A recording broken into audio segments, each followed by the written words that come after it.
Good evening, everyone, and welcome back to A Velvet Soiree, a game about secrets and lies where absolutely nothing bad happens to anyone ever. I'm Quinn, Quintastic _ on Twitter. I will be your dungeon master for the evening. Do I have any business to get out of the way? No? Cool. Let's introduce our wonderful, fabulous, brilliant, talented players. First, starting out with Jessie. Yay, I'm actually prepared this time. Hi, I'm Jessie, she, her pronouns. Do you want us to also say who we're playing? Yeah. I'm Jessie, she, her pronouns. I play Piper, also she, her pronouns. And I'm super excited to be at this party. I feel like I just inhaled some helium. That's a new thing. Yep. Okay, I support it. Thank you. Just go with it. Just go with helium, Piper. Let's go to Abby. Hi. Abby uses she, they pronouns, and I'm playing Ruby, who uses she, her pronouns. And last time was a thing. It was great. Everyone's happy. Yay. Let's cut to Jono. Hi, I'm Jono. I use he, him, and tonight I'm playing Shava, who uses she, her, and I'm not scared at all. Nor should you be. Let's go to Anders. Hello, I'm Anders. You can find me at Anders_D_K on the internets. I use he, him pronouns. Tonight I'm playing the disaster monk Fenris, who also uses he, him pronouns and has no idea that anything nefarious is going on. Seriously, he's just drunk. He's not drunk yet.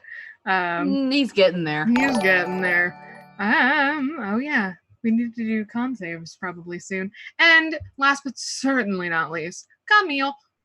Hi, I'm Camille. I use she, her pronouns, and I'm playing Winter tonight, who also uses she, her pronouns, and is definitely not up to anything nefarious or whatsoever. And why would you be? It's just a party. Nice, wholesome party. Let's do a quick recap, shall we? So our party all met in session 1 when they were seated together after receiving a mysterious invitation. Who is the void swallowed? Jono. Oh boy. Jono, come back. Jono, come back. Our overlay is a little. Oh. It's okay. It's okay. Literally nothing changed. We're all good. Did it really? That's amazing. It's amazing. So the party all met. There was a lot of talking and absolutely no tension whatsoever. Y'all met a shrub who was an asshole. Their name is Wanderer. Yeah, you met, you did things last session. Let's see. Who did the what? You may or may not have murdered Wendy, the awakened shrub, Piper, with your experiments. But Shava feels very responsible as well, I think. She's fine. She's off on an adventure. If that adventure is death, it's still an adventure. You're not wrong. Let's see. Fenris met a mysterious hooded figure who vaguely offered him a job, maybe? Question mark. Unclear. Let's see. Winter is doing winter things, being a delight, and Ruby unfortunately had her heart broken a little bit when she found out that she was essentially being catfished by Waylon's brother Walter. Oh, we met the Windflowers. That happened. We were introduced to the Windflower family, the very drunk Duke Windflower. No Lady Gwendolyn Windflower. Why does she go by Lady? Nobody really knows. She's technically a duchess, maybe. We'll find out today on Velvet Soiree. So let's see. When we ended last session, Shava, you had just returned to wearables to presumably work on whatever was wrong there. Let's see. Winter, Fenris, and Piper were still in the library. Winter was looking at a box. Just curiosity killed the box. That's not true. Piper was looking at books and Fenris was being Fenris. And let's see. And Ruby was in the garden with Walter, who had just said that he had a plan about them being together and possibly doing something to the windflowers. Who knows? Who's to say? So, that being said, are we ready to dive into the evening? Let's. Goody. All right. So let's start in the library with the three of you. Winter, Piper, Fenris. What are you doing? Hi. Can I cast Detect Magic? On what specifically?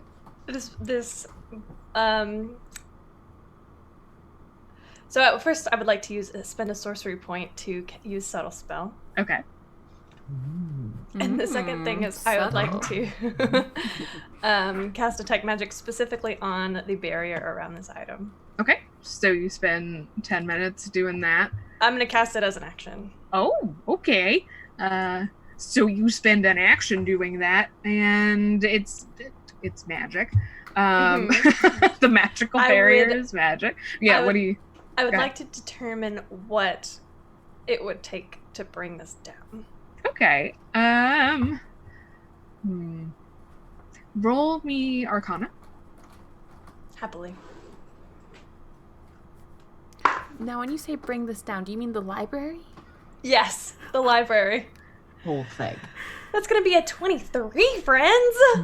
Nice. Yeah. You get the sense it's abjuration magic. Because it do the defend. That's the technical term for abjuration magic. You get the feeling that it's a little more advanced than something you could just dispel. Okay.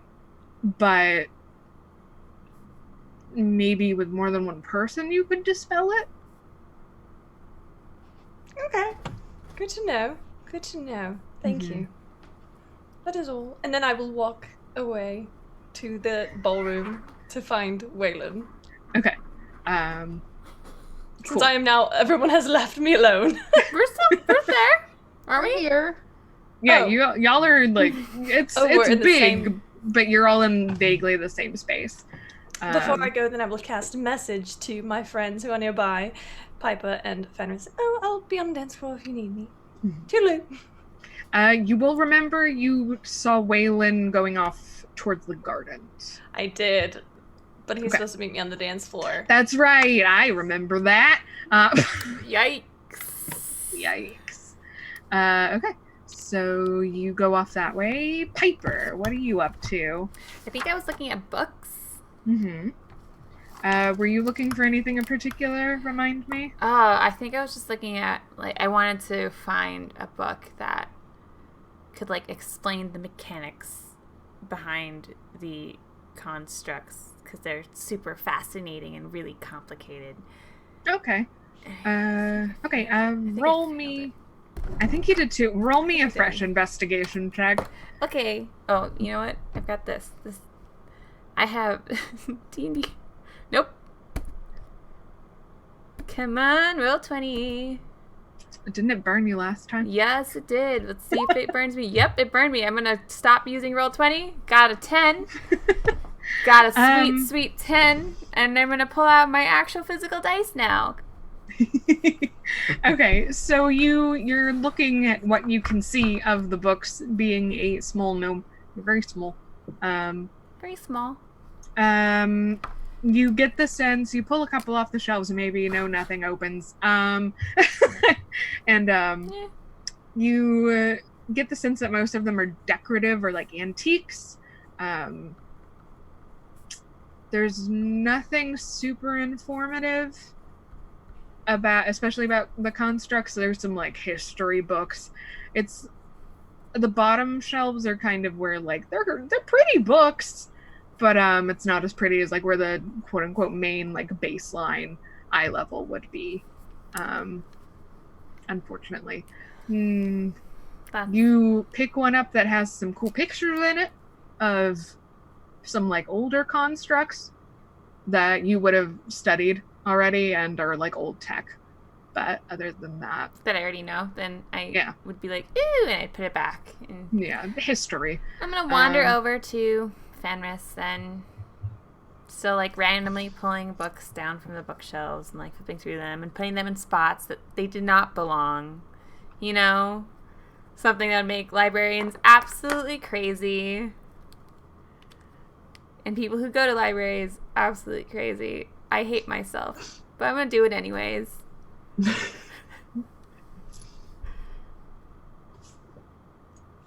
Good. Fenris! And Fenris! What? Oh, nothing. I'm small and I'm in a library. I couldn't find you. Hi! I have a question, Dungeon Master. yes, hello, this is Dungeon Master. Dungeon Master, these bookshelves, do they reach all the way to the ceiling, or is there like space in between the ceiling and the tops? They go all the way to the ceiling. Okay. I was gonna go take a nap on the top of a bookshelf, but No if they nap go all for the you. way up, There are some like chaise lounges, perhaps. You know, yeah, velvety. that's no. People see you when you sleep on those. Winter went to go dance. And Well, that sounds fun. Sounds fun. do you wanna go dance? I kind of want to snoop some more, but not snoop. Just like look around. They said we could look around. Seems like wasted effort to not look around. Sure, yeah. I'm just not good at snooping because I don't really know what to look for. Are you looking for anything in particular that I could help you find? No, I'm just looking. No. Okay. I just like to look, you know. Not really, but if that's what you like, then we Let's go can look. Okay. Okay, let's go look. So, of the rooms you know exist, you've been in Wearables, which is where Shaba ran off to. You've been in Animalia, the bestiary, basically, which had the owlbear and the dragon and lots of other things, and the beholder. And you know Shava mentioned something about having a wands and staves room. Other than that, you're not really sure what to expect. Let's go find this wands and staves room. I almost said buck. Not buck. There's a room with wands and like poles that you can like whack people with. You like to whack people? Oh, okay. Yeah, let's go there. I didn't know that they were called staves. That's a new vocabulary word for me tonight. Is that a new vocabulary word for Fenris or for Anders? For Fenris. Okay, let's go. Great. So you two head off towards wands and staves. Winter has headed off to the dance floor to presumably meet Waylon. Let's cut to... I'll roll for it. Shava. What are you doing? Okay. Yeah, I go back to Wearables. How busy is it in here? Surprisingly quiet. Even though your malfunctioning magic mouth hack is no longer shouting at people, it's still pretty empty. You get the sense that maybe people are on the more exotic things. I'm gonna grab a badge and just see if that was like a one-time glitch or if I actually need to iron something out in here. Okay. You would need to go turn back on like the manual power, because one of the resident wizards had come in and like shut it off. Turned it off, yeah. Yeah. But that's easy enough. You've been back there before. Mhm. So you do that, and then you grab the badge. Roll me. Oh wait, I roll this one to see how. I'll roll my good die for you. To Thank see you. how if it was a one-off or if it's gonna start screaming at you again. That's a natural one. Oh, so it's going to start screaming at me It's again. going to do the same thing because Okay. it got a natural one last time. So there's something malfunctioning. Okay. You do get the sense, though, that it's not your work. It's because someone tinkered with it and you can't be sure who it was. Tricky. Mm. Okay, so I very quickly turn that off because we can't have that.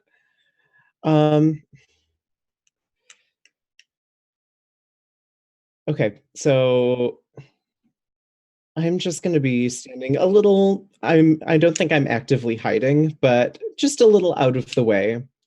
And I've got the badge in one hand, and I've got my fancy schmancy new gift amulet in the other, and I'm just going to stare at them, like going back and forth between them, contemplating which one deserves more of my attention right now.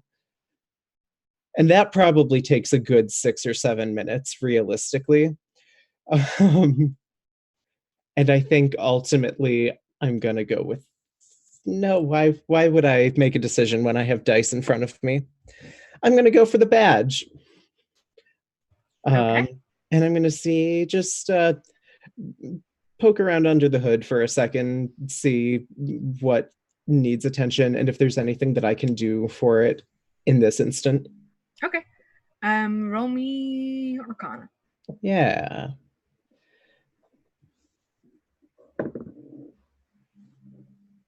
Dirty 20. Dirty 20. Okay. You can absolutely see that some of the like magic source code has been tampered with. Mhm. Not by either of the people you probably immediately thought it could have been. Cool. Probably just by some of the wizards who they keep on staff. Probably maybe something happened earlier. You're not really sure. And with a dirty 20, I'd say you're able to kind of iron out that kink. It takes a minute. Yeah. But you're able to smooth it over and get it working again where it doesn't shout at people. Yay! Yay! While you're doing that, roll me a perception check. Oh, God. And then we'll cut to Ruby. 15. Goody! You feel a hand on your shoulder. Oh, no! Ruby in the garden. So, Ruby, you are seated with Walter, who has just told you that he has a plan. There's a plan in motion to do something about the windflowers, if you want to hear about it. Yes. Oh, thank God. Kind of looks around to make sure that it's bustling, but where you were all seated in the garden, you two were seated in the garden, it's tucked away enough that you're relatively sure no one's going to overhear, or at least he is. The windflowers ruined my family, and I hate wearing their name. And I think they've kind of ruined your family, it's safe to say, if we're being realistic. So you've got beef against them, right? Of course. You'd love to see them taken down a peg, right? Very much so. He kind of leans into you. How low of a peg do you want to see them? Realistically, as low as possible. He kind of smiles real big there. How about the house? Is there anything in the house that you would want? It. What if something were to happen to it? Oh, well. That'd be fine. with the windflowers inside. Do I want to murder the windflowers? And maybe a couple other people. The other families, maybe. That's a lot. They are your enemies, aren't they? Well, of course. But you have to have others to show that you're better. Others would probably come, and you'd be the best. You make a point.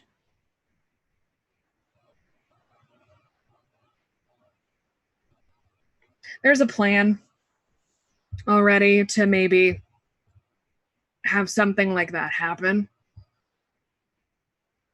Could use your help on it. Okay. If you're interested, some extra hands, some extra magic. It's not my plan necessarily. It's someone else, another interested party who's been burned by the windflowers more than once. Maybe the house goes kaboom.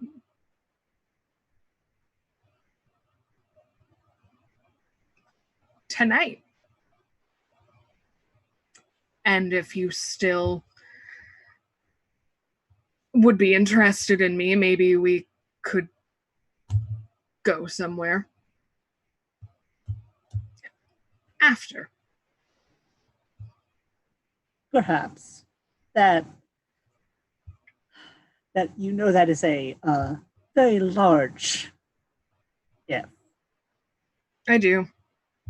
I am sorry for deceiving you for so long.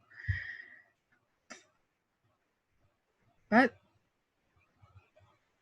you know how it is, right? You have to do what you have to do to get what you want. Yes, but I don't think I've ever done that. No, but you've probably done other things considering you're in Ellington. Yes, but I've usually only done that to people I don't care about.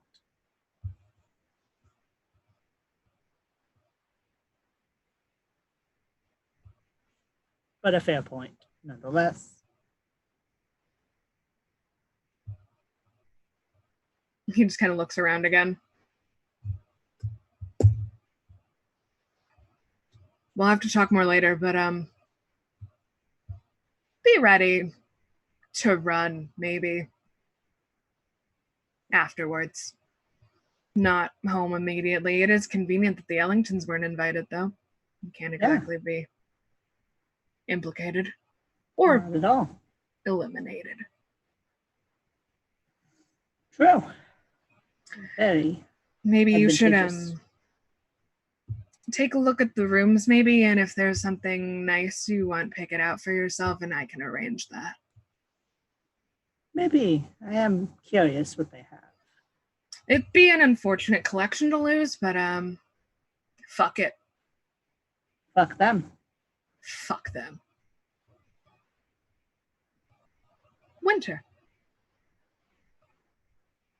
You're on the dance floor.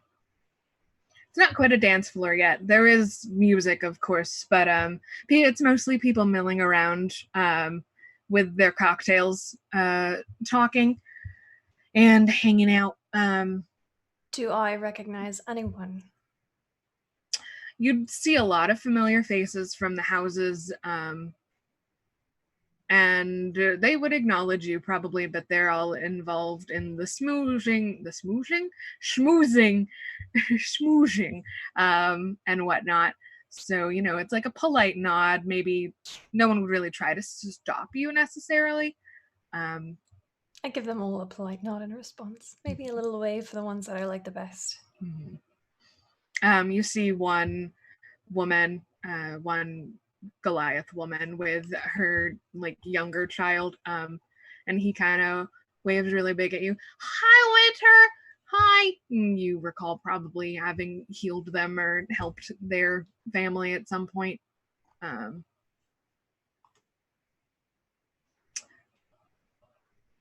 Roll me perception if you're looking for Waylon specifically. Oh. Okay, well, that's not the worst. That's a 13. 13? Okay. You hear some commotion behind you, kind of off. And if you were to turn and look, Waylon, the golden retriever puppy that he is, appears to have tripped over his own feet into someone, spilled some drinks maybe. And there's a bit of a scene as he apologizes, and it's no, I'm sorry, your grace. Well, not your grace, he's not that high up. My lord. And then no, I'm so sorry. It's the armor, I'm not used to it, I'm sorry. And it's just a I'll kerfuffle. walk up and cast prestidigitation and clean up the mess. Oh, and there's like polite murmurs and thank yous, and Waylon turns his attention on you, and everyone kind of gets the impression that they should fuck off, because Waylon, come on, baby. He turns to you with his eyes all big and curl flopping in his one eye. You made it. What's his title? What is his official title? It's technically like titles are weird. I Lord. looked this up. Is he not a lord? I guess it's Sir? technically lord because he is the son of a duke. Sure. It's lord or master, whichever. Lord Waylon. It's a pleasure. Lady Winter, it is an honor to have you in our home. And he reaches out and like kisses your hand, and you can tell he's kind of his hand's shaky a little bit. I give it a little squeeze. Would you like to dance? Oh well, the dancing hasn't really started yet, but we could start it. We could. Roll me persuasion. Have you seen my modifier? Yeah. 25. That was not a good roll. Oh yeah, not a good roll. I don't think he can beat that. Oh, he might beat that. He's real nervous, you can tell. As soon as I get his sheet up, we can tell how nervous he is.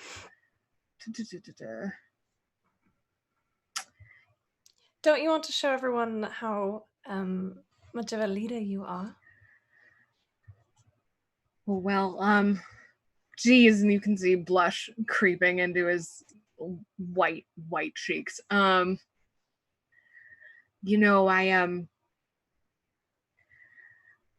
Why not? And you see him kind of turn and gesture towards the band or the it's not quite an orchestra, but it's a sizable band for a party. It is also a sizable party.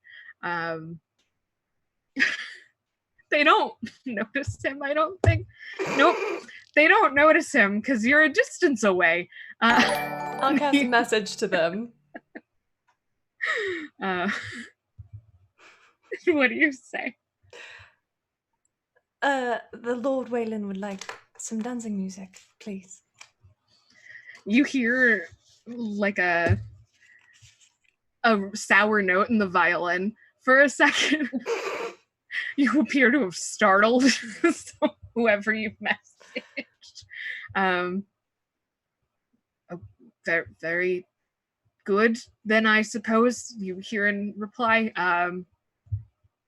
heavily accented, he doesn't know what's going on, but Lord Waylon wants the windflowers are weird. And he's accepted this at this point, as you must with them.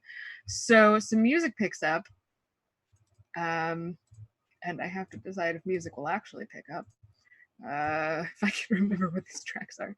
And Waylon kind of again shakily reaches out for your hand.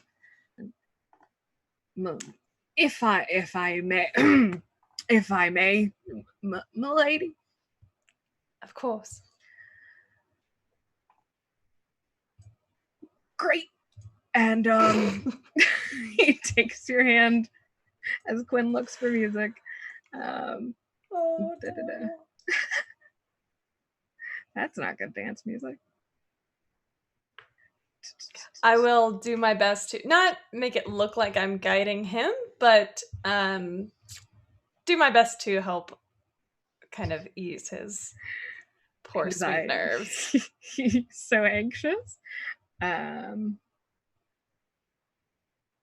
Let's try this one. So some music picks up in roll 20. Sure.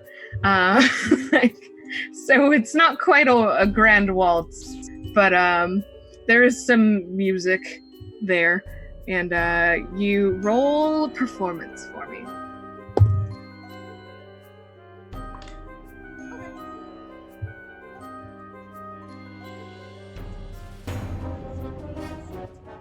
17. Okay. You both kind of, it's a little awkward at first. He's getting his feet under him, but as you guide him, he seems to remember his cotillion training, and begins to take the lead slowly. Yeah. I tighten my grip on. Go ahead. Oh, is that him or you? Yeah, You're really, really quiet. yeah, your volume dropped. Can you hear me now? Yes. Yes. Okay. Hi, can you hear me now? All right, good. I'm going to tighten my grip on his shoulders, on his whatever I've got. Yeah, you're in the classic position. Hand on shoulder. Nope, that's the girl part. No, that's right. Yeah, hand on shoulder. I got confused for a second because I used to dance both. Have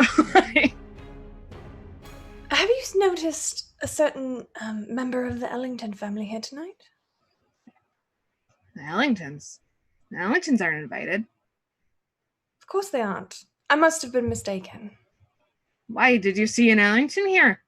I thought so for a moment. Funny enough, I must have been imagining it because she told someone that she was with that you and her are involved. You know, romantically. Is this true? I don't think I've talked to an Ellington in my life. Do I believe him? Roll insight. 21.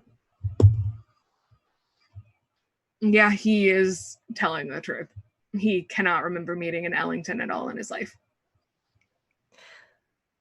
You know, I must have been mistaken. You're absolutely right. But who did she say this to? Who was she talking to? That could be really bad for the family. No, sweetheart. It's fine. I think I heard the wrong names. Roll deception. Happily. 27. Unluckily for you, it's a nat 20. It will tell you. So he just kind of searches your face and he's like, there's an Ellington here, isn't there? Perhaps. I don't know for Which certain. one? What was her name? I don't know. Waylon. Sweetheart. Yes? Your dancing is spectacular. You've quite improved. I've been practicing. I noticed. Very good. And he kind of squeezes and pulls you like a little bit tighter. You were at like the polite, like standard TM distance. He kind of tries to pull you in a little bit tighter if you're willing. Not super tight, but Sure. hesitantly. Of course. After this dance, maybe we could go for a walk. Get some fresh air. Maybe a little privacy. But yes, that that would be lovely. Whatever you want, Winter. He is just a beet red and floppy hair, and This poor boy. This poor boy. And he kind of stumbles a little bit at that, but he's mostly doing okay. Yeah. Are people watching? Oh, absolutely. And you will notice like some couples have joined in, and it's not a lot. It's a kind of a spread out. People are having private moments, much like this one. Good to know. And yeah, you two dance, and meanwhile, Piper and Fenris are on the loose. On their way to wands and staves. We aren't animals. I mean, speak for yourself. We're just curious. You're fine. You're doing amazing. I would like, as we're making our way, to begin kind of looking around for any more creepy black cloaked, not black. Sorry, real bad slip up there. Black cloaked people. Okay. Roll perception. I'm rolling in roll 20. I'm Okay. a mess tonight. I'm sorry. You're fine.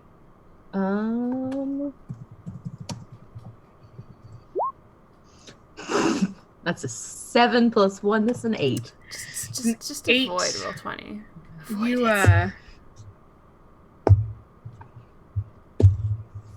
Nope, you don't see anyone.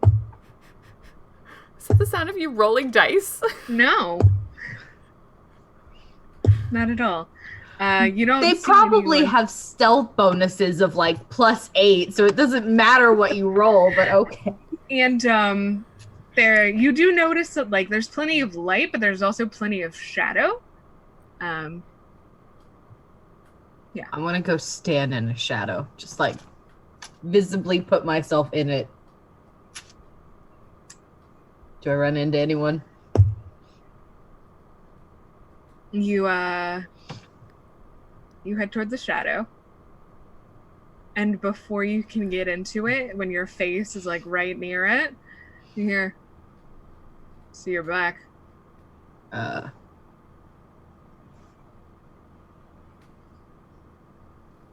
Stick my hand into the shadow. You immediately are greeted with a face. That's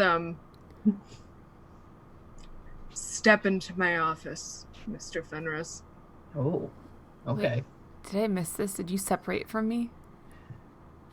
I did not try to hide from you in any way, shape, or form. So, Piper, how much attention would you be paying to Fenris versus trying to find where you need to go? Because you don't technically know where Wands and Staves is.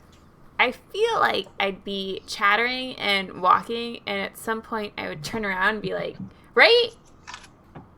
And that is when I would either Fenris is down the hallway or, I can roll Piper, perception. Want me I to was about to say, you roll perception, because with that passive, you don't see anything, but maybe you'll roll better. Oh, that doesn't bode well.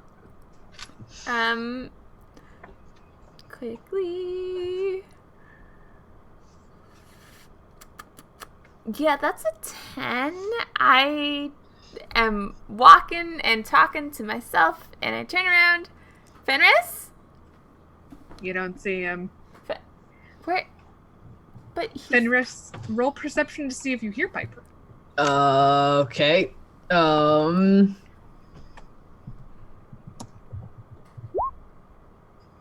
It's a lot better. That's an 11. You, you're a little preoccupied with your hand on this individual's face. So I'm going to say you do not hear Piper. You have effectively been separated. The party's completely split, everyone. We did it. It was inevitable. Yay. So Fenris, you step into my office, Mr. Fenris. No one's ever called me Mister before. If I step forward, are we just gonna like hit each other? That is typically how bodies work.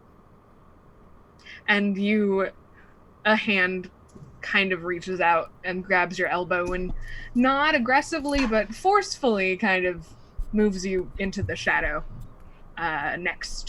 in the space next to him.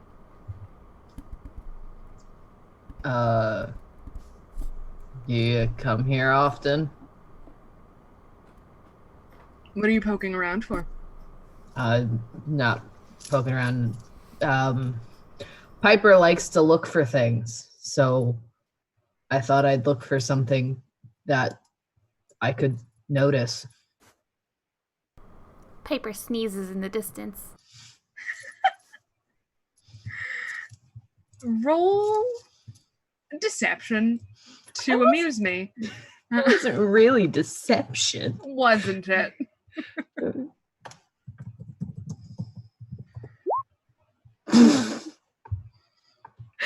Roll 20 as a monster. Yep. I'm 6. so glad you're. Oh, nope. You, again, it's that you can't see into the hood, especially in this darkness. It's not magical darkness this time, but it's dark. I have dark vision. Yes, but something about you can't see past the hood. And you can like feel the really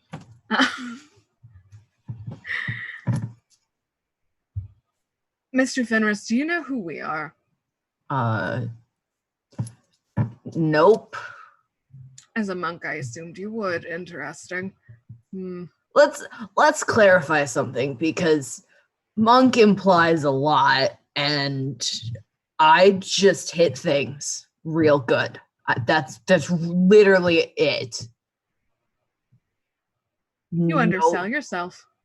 I mean, I said real good, and when I say real, I mean like ghosts and shit. But like, I literally punch things for a living. I'm not like trained or spiritual or anything like that. Those are not requirements. I also don't read books, so... Also not a requirement for hitting things well. Perhaps if you had studied a certain art, you would be able to hide better, but... I didn't study shit, so... Raw talent. Yeah, you don't get good at hitting things, they hit you, so... Well said. So, this little shadow of yours, it's real cozy. I'm gonna leave it now. We're sharing a lot of body heat at the moment, and I'm just gonna exit your space. I'll step out of the shadow. He does not release your elbow. Well, then I will release my elbow on my own. Pull it free. Roll. What is it for contesting grapple? Is it athletics or strength? Yeah, roll strength check. Yeah, To strength escape, check. you can use athletics or acrobatics. Let's just do straight strength. Okay. 16.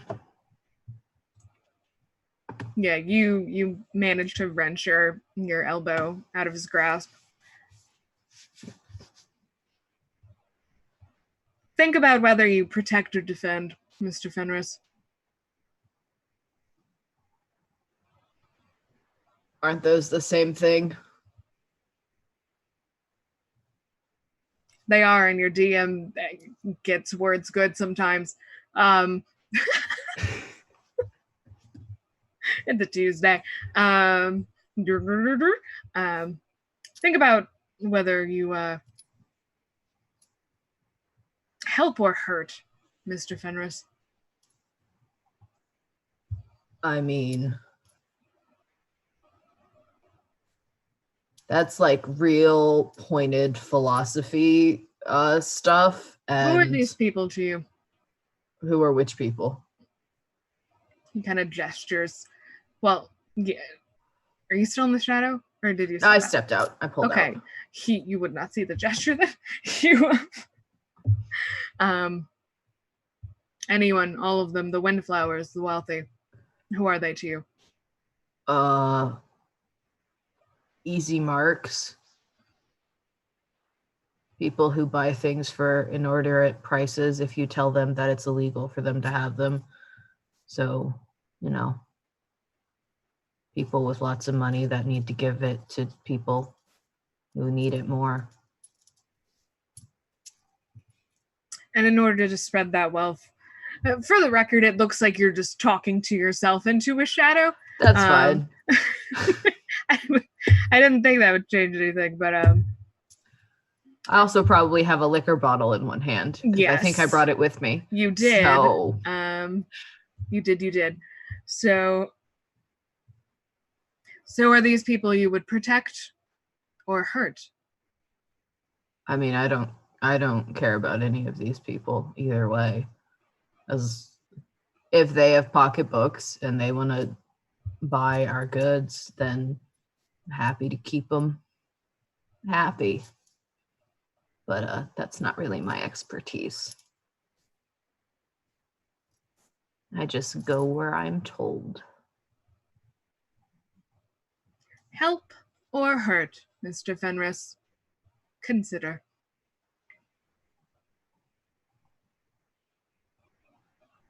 Shava. Yes. So you fixed the wearables room, and there's a hand on your shoulder. I jump several feet into the air. The hand slips because the arm isn't that long. Sure. I was going to say, I'm very tall. You are very tall. Reaches my shoulder at all. You hear a familiar giggle behind you. I turn around. It's weird to see her blonde hair piled up the way it is, because it's normally down in a mess and gets into her inks and such. And the robes are much nicer than she normally wears, but Wisteria Windflower, although shorter than you, it does have the commanding presence that you are familiar with. And she just kind of giggles. I didn't mean to scare you. No, it was fine. Something was off with this room, so I needed to fix it quickly, and I got a bit engrossed. You know how I get. I do. She kind of sips on her cocktail.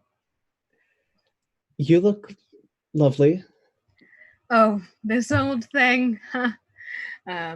You look magnificent. Oh, thank you. Just something appropriate to the occasion. It's nice beautiful. to be back here. It's nice to see everything at work. It's nice to see the place a bit more alive. Isn't it wonderful? I had so much fun. She kind of looks around. And when she entered the room, you'll notice now looking around that your attention is, it was pretty empty. The people who are in there, who were deeper in than you are, have acknowledged her presence, and she just kind of gives like a polite nod, and everyone kind of starts to shuffle out. It's good to have you back, having you not here for a week and only having those stuffy wizards to help me get everything ready. I would have rather had you here. It would have been more interesting. Have you been? I would have liked that. I've been all right. I miss the constant stimulation being here, you know? There's always something to do. There's always something to work on. I miss that. It's been nice. Well, after the party, I'm sure things will go back. I know that technically this is complete, but I'm sure we have other work we could get for you. And the room is empty now. and she kind of waves her hand in a way she has before, and the door closes, as you have seen her do before. Mhm. And what about the other project?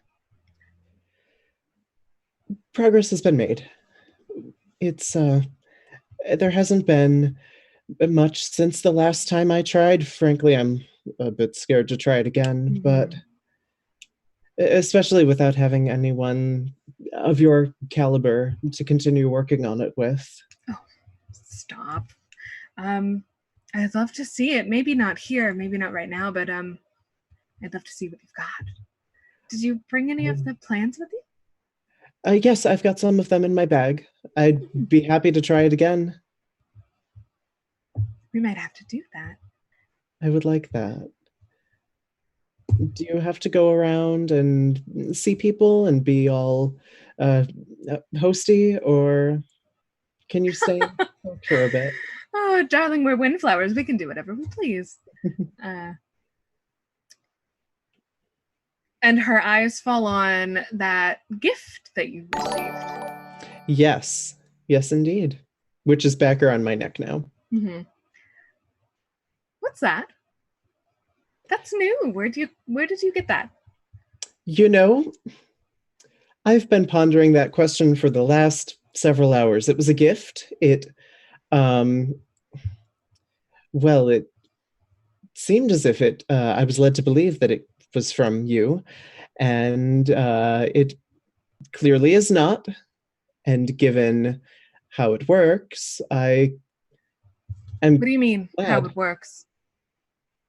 It's a tracker of some sort. You watch her play 4D chess for a moment, as you have done before. She kind of looks off. She didn't. I thought she might. She didn't. Where did she? It's her MO. Let me see it. Let me see it. And she holds her hand out for it, and yeah, you can tell that. And you can tell that like she's looking for a pin or something that normally would be in her hair, but her hair is up in a very nice, presentable bun. So there's no pin in her hair, and she's very frustrated by this. I might actually have something. Give me a sec. So she takes it from you. Mm-hmm. Oh, that's a good roll. Good job, Wisteria. Yeah, I don't need to look at your modifier. Yeah, I do. I didn't. And she swears in a language you have heard her swear in before, probably, but you've heard her and Winter conspire in various languages in front of you rudely that you didn't understand. She stole my work and did that. Why would she do this to you? And how? Well, I'm not supposed to be here, apparently, according to her. So that's probably part of it.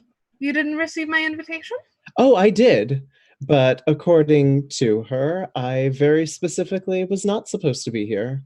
I'm not sure what all of that is about, but it, once again, does quite seem to fit her. Winter. She's got the amulet and she just kind of looks at it and she swears at it, like seemingly directly. And then you see her kind of look off again in a way that you've seen her look off again when she's casting message, frankly. And then she she does. She does some quick work. You see some verbal somatic component, not somatic, no material, verbal somatic components. She goes through this long, you've never heard anything quite like it, but it's this long kind of string of magical words. Much longer than your average spell, but you've seen her do things that are not average before. Mm-hmm. And it had been kind of like, what color did I say? It was like red, right? It was windflower colors. Yeah, it was windflower colors. You see the colors kind of start to sputter and eventually fade until it's just a normal silver amulet. But you see her just toss it kind of to a corner. It's a wearable. Yes. That was extremely rude of her. I'm so sorry, Shava. I've come to expect it.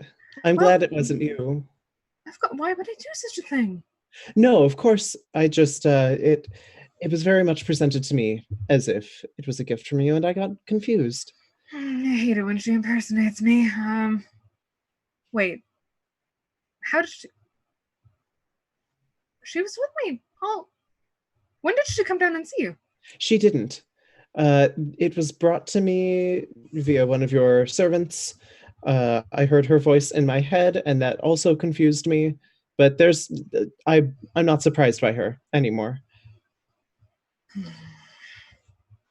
She shouldn't be able to do something this advanced.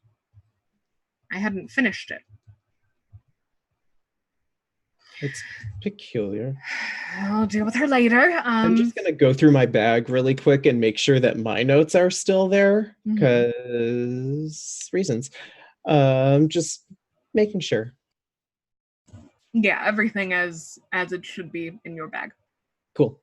Although you do notice your hand brush is something metallic. Oh no. That probably wasn't there before.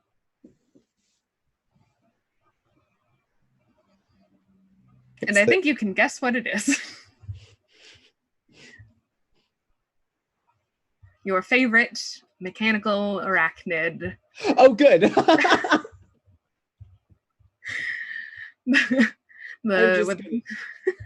With the spider-like body, the scorpion tail. You grab it by the stinger, actually, by the tail. No pain. Doesn't seem to be aggressive, but there it is. I'm gonna say Shava has like the presence of mind to do anything about it, or just drops it and screams. Okay, so I see it. I take a moment.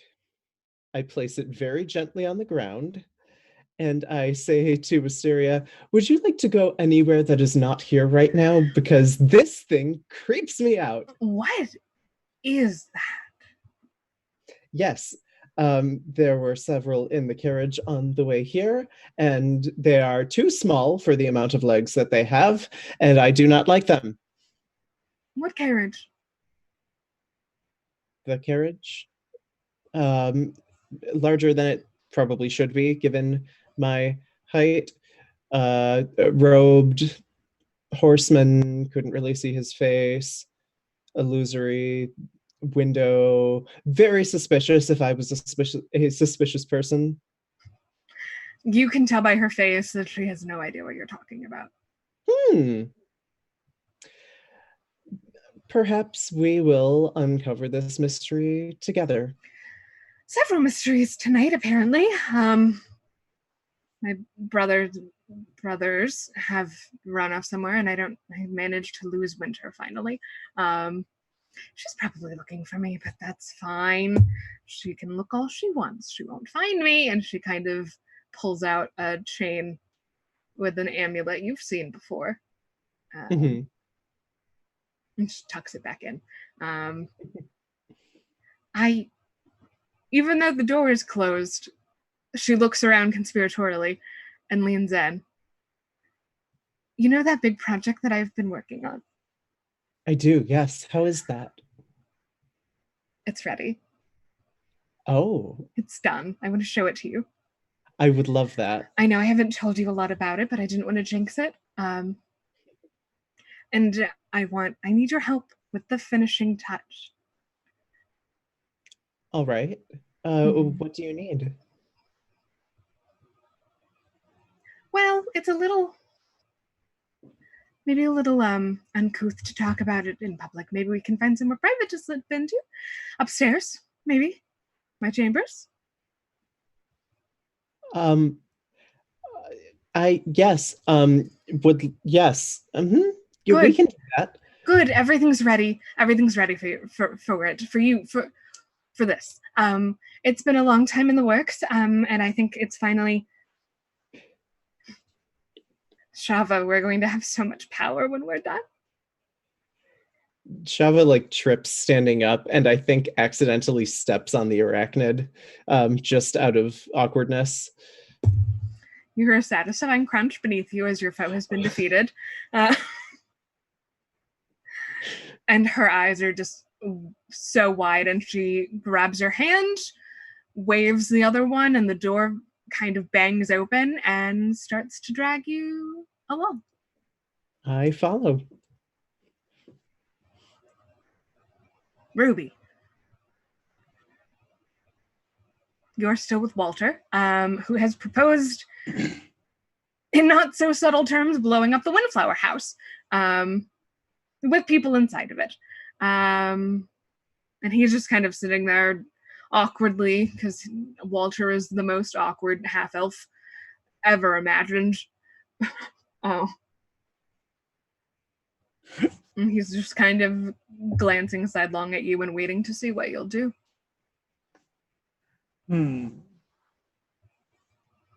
Well,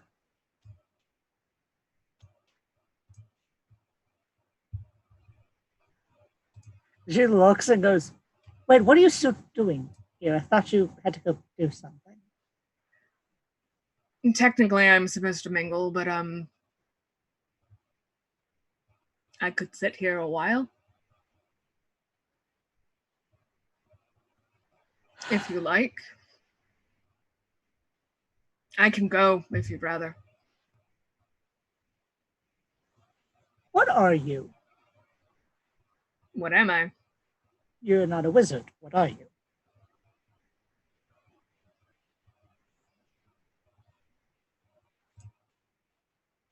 He kind of looks around again.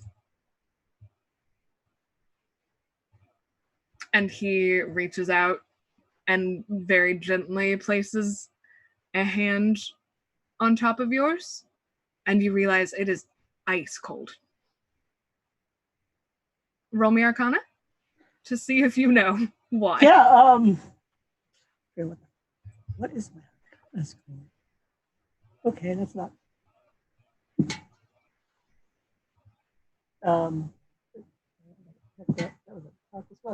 Okay, cool. That's a 16.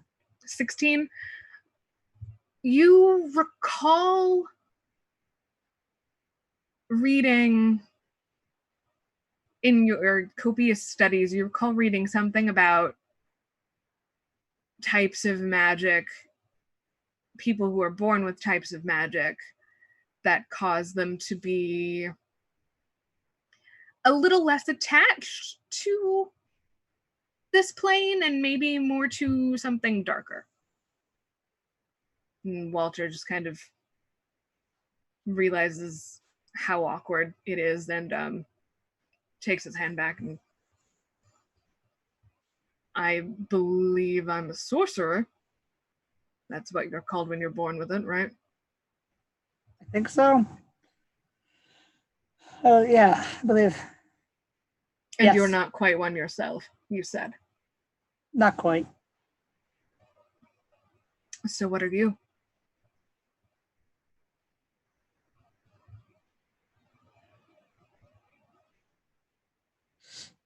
Well, many things. Of course, but she points her hand all like out to like a side and just Eldritch Blast. Rolled a hit. Okay, that I got a good roll for. Lovely. 23. Check something. Oh dear. So you fire off an Eldritch Blast and you hear it make impact. And you hear kind of like the frantic whir and high-pitched noises of what you can assume is a construct. You can't see it, but you hear the commotion, the clatter of drinks. You can safely assume that you have struck a robot butler. Roll me damage. Oh, God. I have to check something. Oh, no, I didn't do that. Okay. I was like, did you do one? I forgot I put on something on that. Mm-hmm. That's a 13?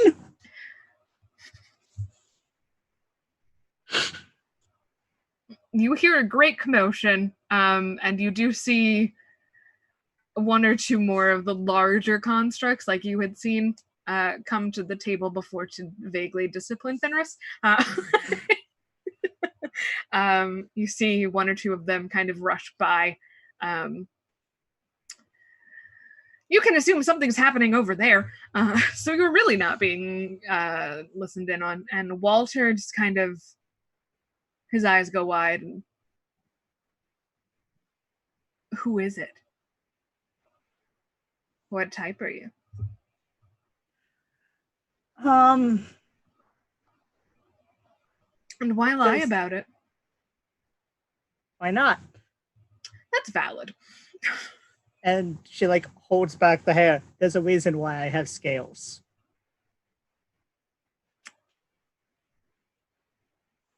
Let's see if he knows what that means. Oh, he has no clue. I assumed it was because in the family you... I suppose the who's not important, but the why. Why what? Why make a... He gestures vaguely. Is that where all your magic comes from? Someone else? Yes. Well, I don't know if that's considered magic, but yes. Why? Questions, power.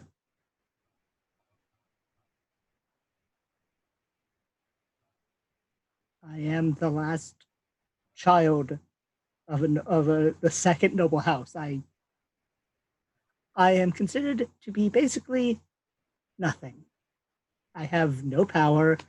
I am never going to inherit a thing, and the only time I will ever see money is when I'm given an allowance or someone dies. Relatable. Understandable. I am also technically the last of the house. Father's house. But that's beside the point.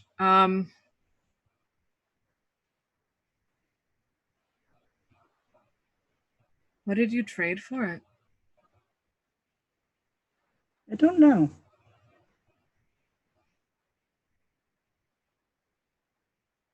He studies your face for a very long time, and you're even more interesting and wonderful than I thought, Ruby. Thank you.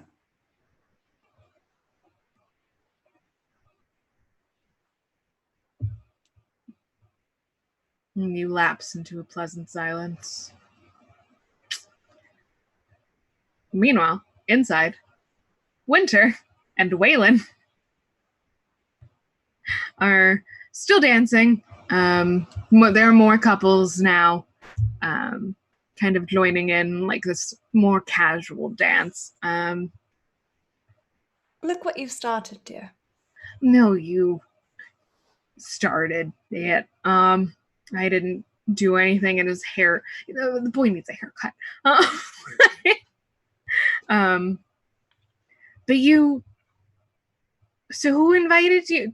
I told them to put your name down, but I didn't think anyone actually did. I suppose they did. You've got more clout than you realize. Well, Winter said that... My sister, Winter. I hate that. I hate that her name is Winter and your name is Winter, but you're the better Winter. You know that, right? That's very sweet of you. I like you more than her. That's also very sweet of you. Like a lot more.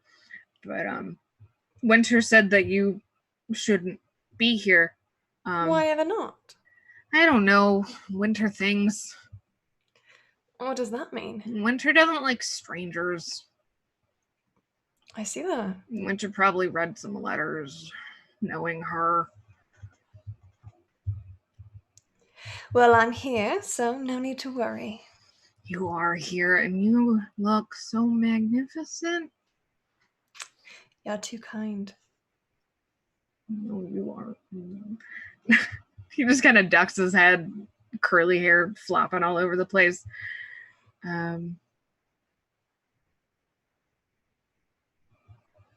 Is something on your mind? I'm just really glad you're here. I'm really glad to be here with you. He looks around. We probably shouldn't, but can I kiss you now instead of later? In front of everyone? Have you grown so bold?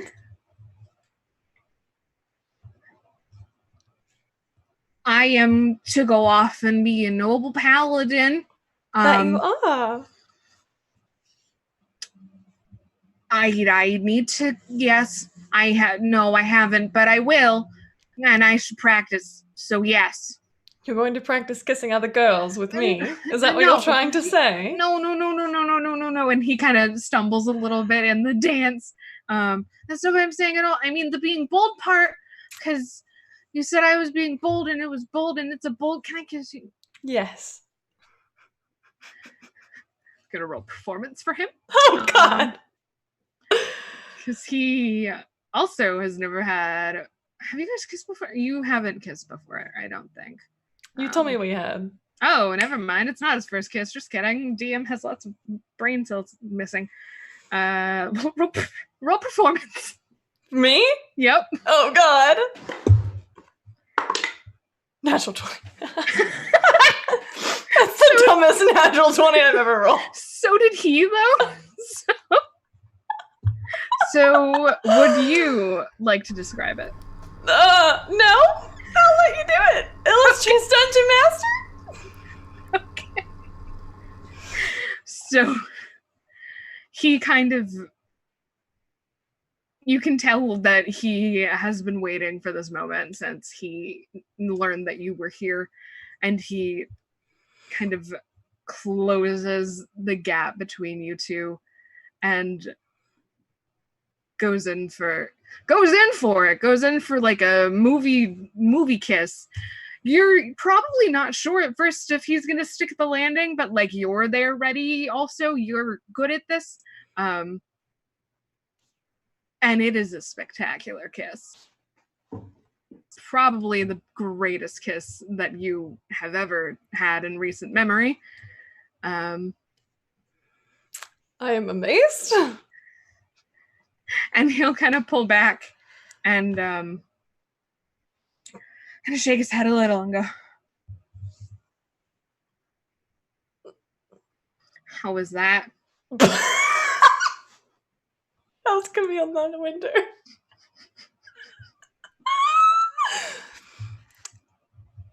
That was something else. Waylon, have you been practicing that as well?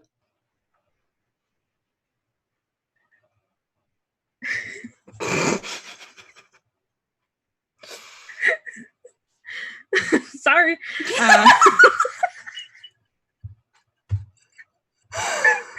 You're welcome. He doesn't answer. Come on, love. Let's go out. To the garden. Yes, of course, my lady. And he kind of stops dancing. The other people are staring, you notice, with your passive. People are looking, and people are That's fine. People are definitely starting to murmur. And he'll kind of like very brazenly like present an arm to you. I'll take it. And he'll not very gracefully flop a hand on top of yours in what he thinks looks good. It doesn't. I'll just correct him, just like a little. Yep. And he starts to lead you out towards the gardens, leaving the room atither. Fenris. You get the impression that the shadow is done talking. It's kind of awkward because you're the one who has to leave, but like he just did his badass like last words, but there's not a lot of shadow anywhere, and he is just gonna hang out there. You can assume. So what would you like to do?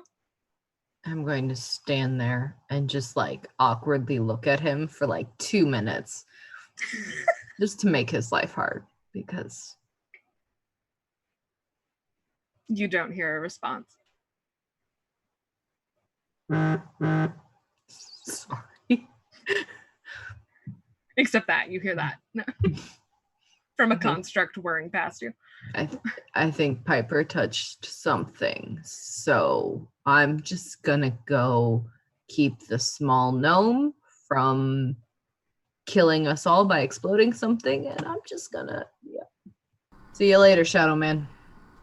Wow, Fenris, that was really specific. Do I find Piper and did she explode things? Let's see. Let's find, because you would have heard. No, you were busy. And your passive is not high enough. I am My afraid. passive shit. Yeah. Our passives are terrible. Well, most of them. So I meant specifically me and Fenris. Oh, yes. Agreed. So, Piper, did you explode something? Let's find out. So you notice that Fenris is gone. Yep.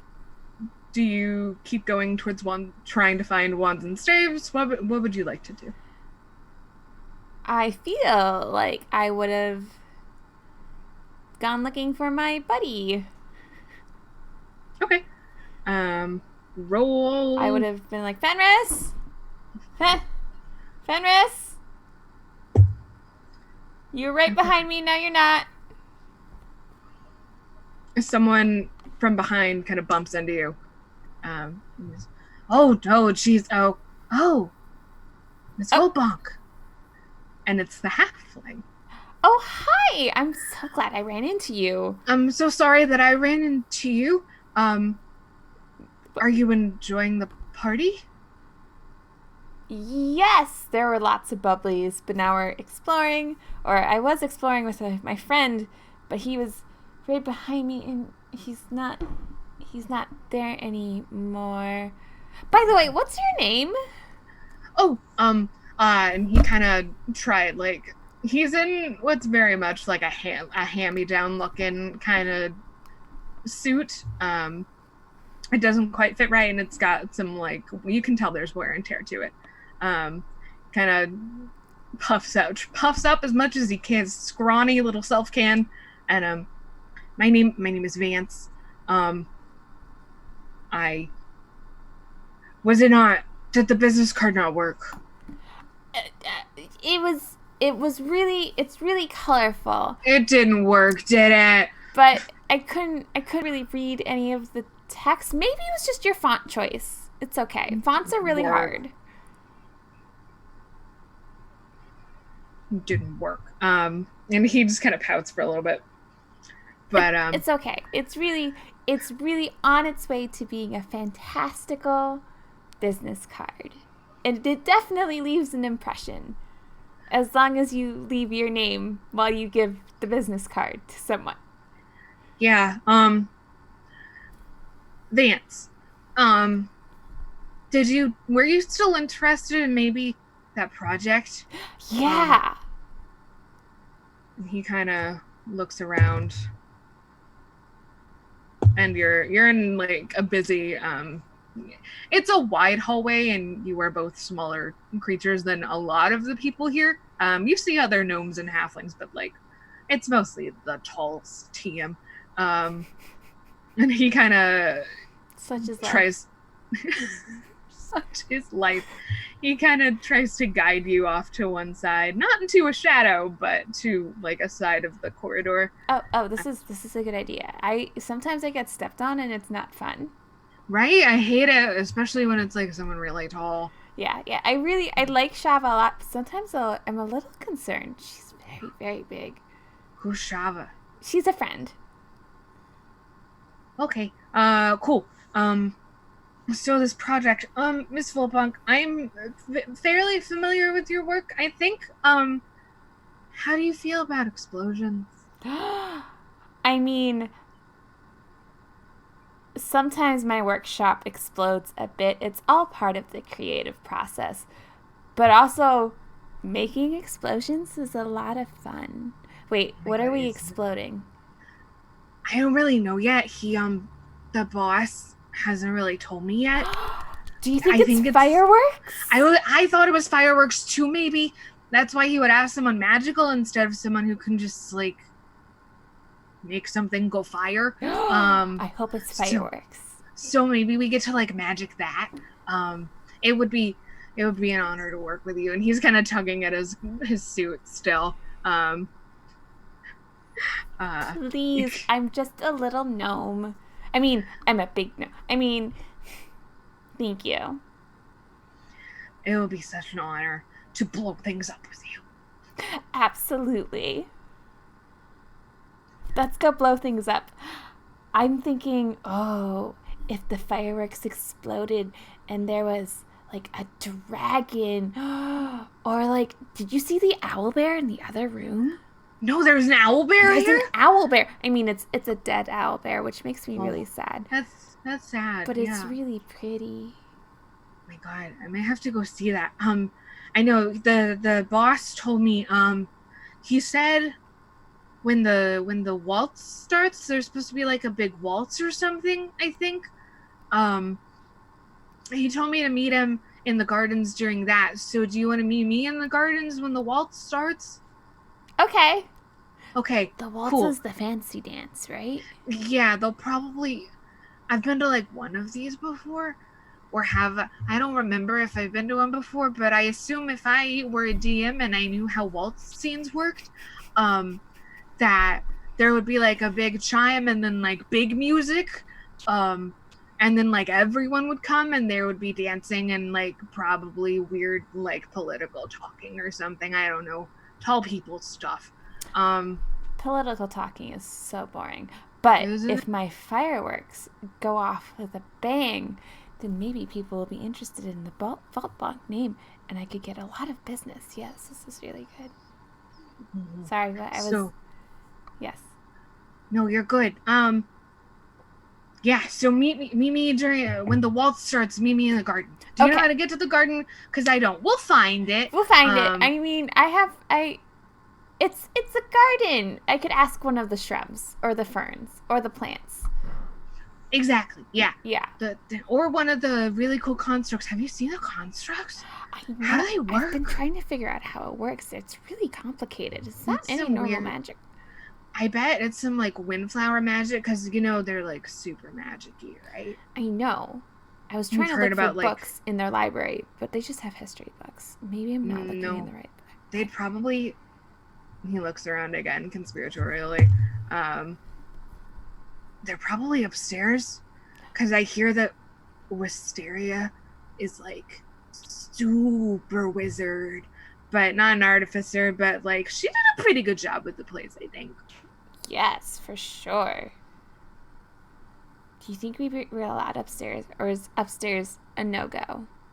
It's probably a no-go, but if you wanted books, they're probably in her library. She probably has like a bigger library even, or maybe she doesn't even have a library and she like keeps it all up in her brain. I don't know how wizards work.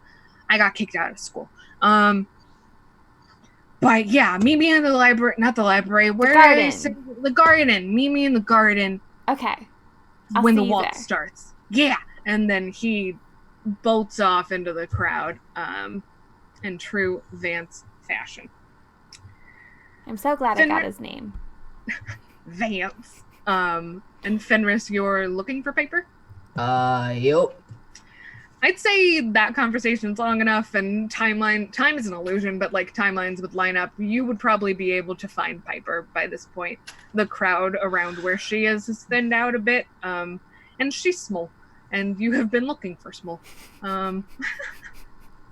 Hey, small fry. Did you, Fenris, guess what? I was going to ask if you just got up to any dangerous hijinks. Is that what you're about No. to tell me? No, I had a lovely conversation with a halfling. The halfling friend did I mention this? I met a halfling. He's a fan. It's really sweet. But I'm going to help make fireworks. Okay. We'll circle back to the fireworks because that does dangerous shenanigans, making fireworks at a fancy dinner party. It's not dangerous. I've made things explode before. Listen, I have accidentally exploded a cannon. Explosions, dangerous. That's how that works. You met a halfling. Yeah, his name is Vance. That's a name. I mean, it's a better name than Frank. I mean, well, I'm not saying Frank is a good name, but he had a good face, so that makes up for it a little bit. How's Vance's face? I don't know. I wasn't paying attention to his face. He gave me a very interesting business card. Here, look at it. Yeah. You see that the business card, it's just like flickering colors in and out. There are no words on it. It's colorful. Yes, it is. He put a lot of hard work into it. Paints a very good picture of the type of man that belongs to.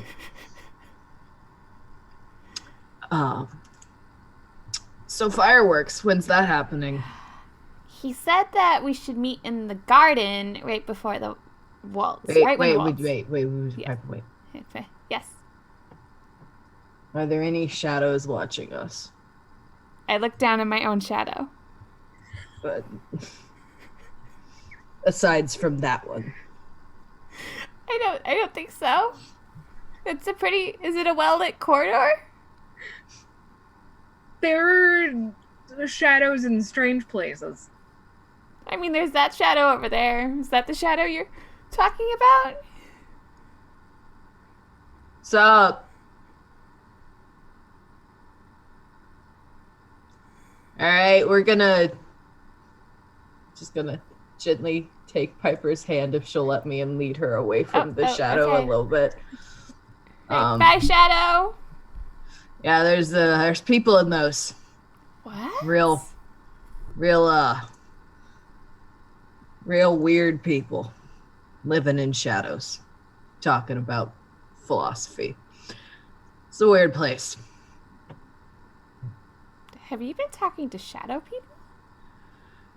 Yep, and ghosts. And ghosts, that's right, ghosts.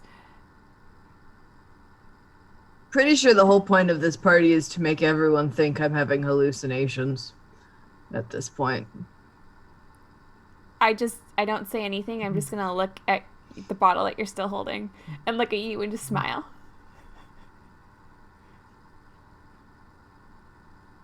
Right. Do you want to still go check out the wands and safes room? Or I don't know. I feel like maybe we should go back to the ballroom? But I also haven't seen Shava in a long time. And we kind of lost everybody, didn't we? Yeah. Should we go back? I mean, but I still really probably up to their own dangerous hijinks. I'm gonna call I want to try and flag a construct.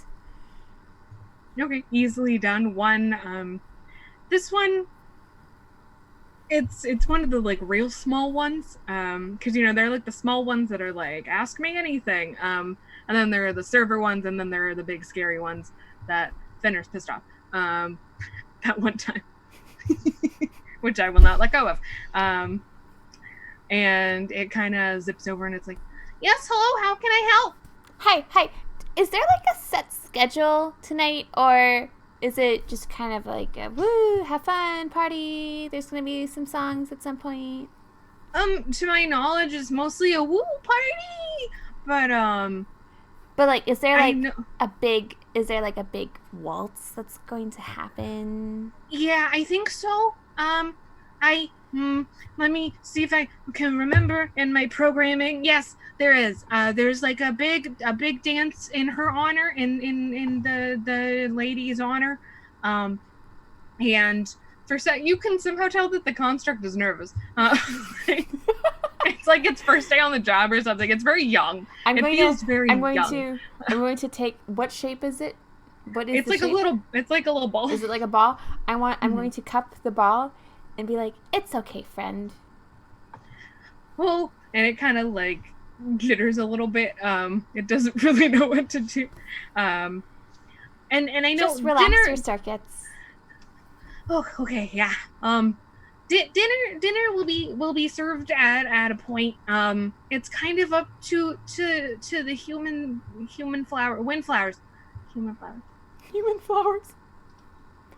Okay, I think we've still got time. Thank you so much. Thank you, and it kind of like zooms off. I'm going to turn to my arachnid friend on my shoulder and go, "That was a very nice construct. All the constructs here are very nice." It's still in power save mode.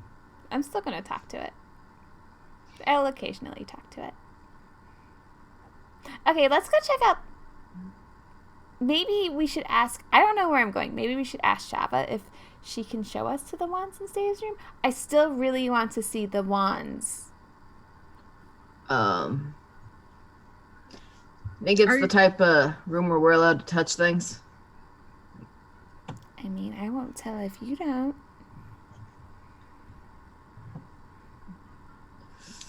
Where did Shava go? To the wearables room. Or at least that's where she was. It's been a while. She could have moved. And I'm pointing in the complete wrong direction. Yep. So you say wands and staves. Y'all aren't being sneaky, right? You're just having a conversation in the hallway? We're just having a conversation in the hallway. Okay. Piper, you would notice this first because you have 1 point on Fenris. Hey! I'm perceptive.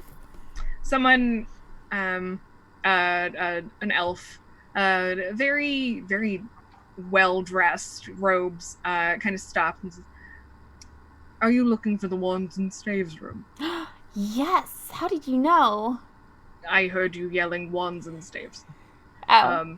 Okay. It's in this direction. You're actually very close. And he proceeds to give you directions. You're very close to that. And then he just kind of, you can tell he's had a couple drinks and he just enjoy. There's some weird things in there, and just kind of stumbles back into the crowd. Thank you so much, friend. Thanks, random stranger. You're welcome. There's a lot of helpful people in this house. I know, everyone's really nice. At least everyone I've met. Nice. That's the exact same word I would use for people. Ruby's nice too, in her own way. I think. Anyways, let's... Should we just... I mean, we could go find Shava, but I guess we're really close by. We don't need Shava's help. We'll meet up with everyone later. Let's go touch some wands and staves. I'm not going to make an innuendo because you're too small. That's okay, because my text to speech or my speech to text did. He might not actually be a child, but he can't get over the association, so he's not going to say anything and just follow. All right, so you two start off towards wands and staves. Shava. Yes. Wisteria has whisked you away. Mm-hmm. You're upstairs. You've never been upstairs before. It's no. Very off limits to like everyone. I'm extra awkward just as we go through. And she's very intent on going where she's going.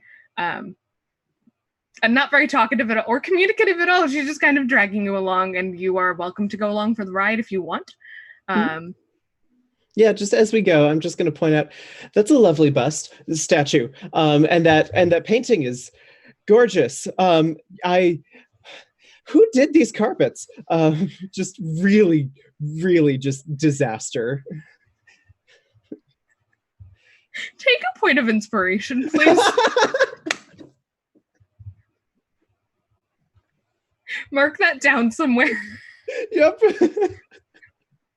For bustin' carpets. We're a mature after dark stream. And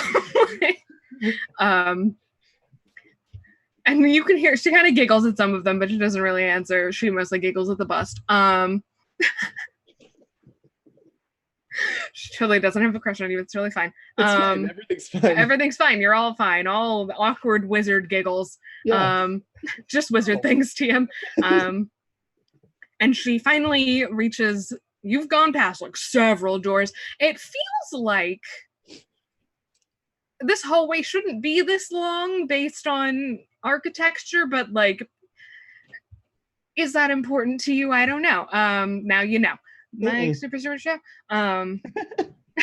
So Wisteria finally stops at a door. It's all of the doors have been nice. This one is very ornate, and you see her do the thing with the hand. She does a lot of weird nonverbal and or in a different language magic than you do. And it just kind of opens. And you see she kind of pushes the door open and come on in. This is where it all happens. This is where I do my work. Okay. And you see, again, this room based on the doors probably shouldn't be as large as it is. And yet, here we are. Windflowers, wisteria, magic. Wow. Is how they do, how she do at least. It's this magnificent laboratory with like shelves, kind of like in the library, but like more magic stuff. It's actually in like kind of disarray just because Wisteria herself is just a very rich, affluent disaster. As opposed to your like more middle class disaster. Doing my best disaster, sure. Yeah, doing your best disaster. And there are books everywhere. There are tables everywhere. You can see not as many magical items as in wands and staves, of course, but like there's a lot of stuff. Mm-hmm. But and she kind of leads you in. Come on. I don't want Winter to find out you're up here.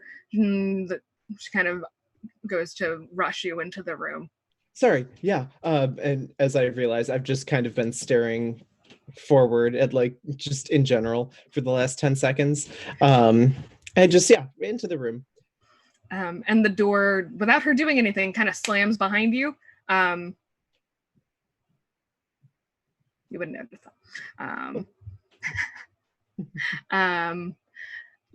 You do notice, kind of in the center of the room, there are like, okay, so around the room there are like not workbenches, but tables and chairs and such. The middle, it looks like, has been cleared out, like there would normally be tables there. Things are kind of in disarray.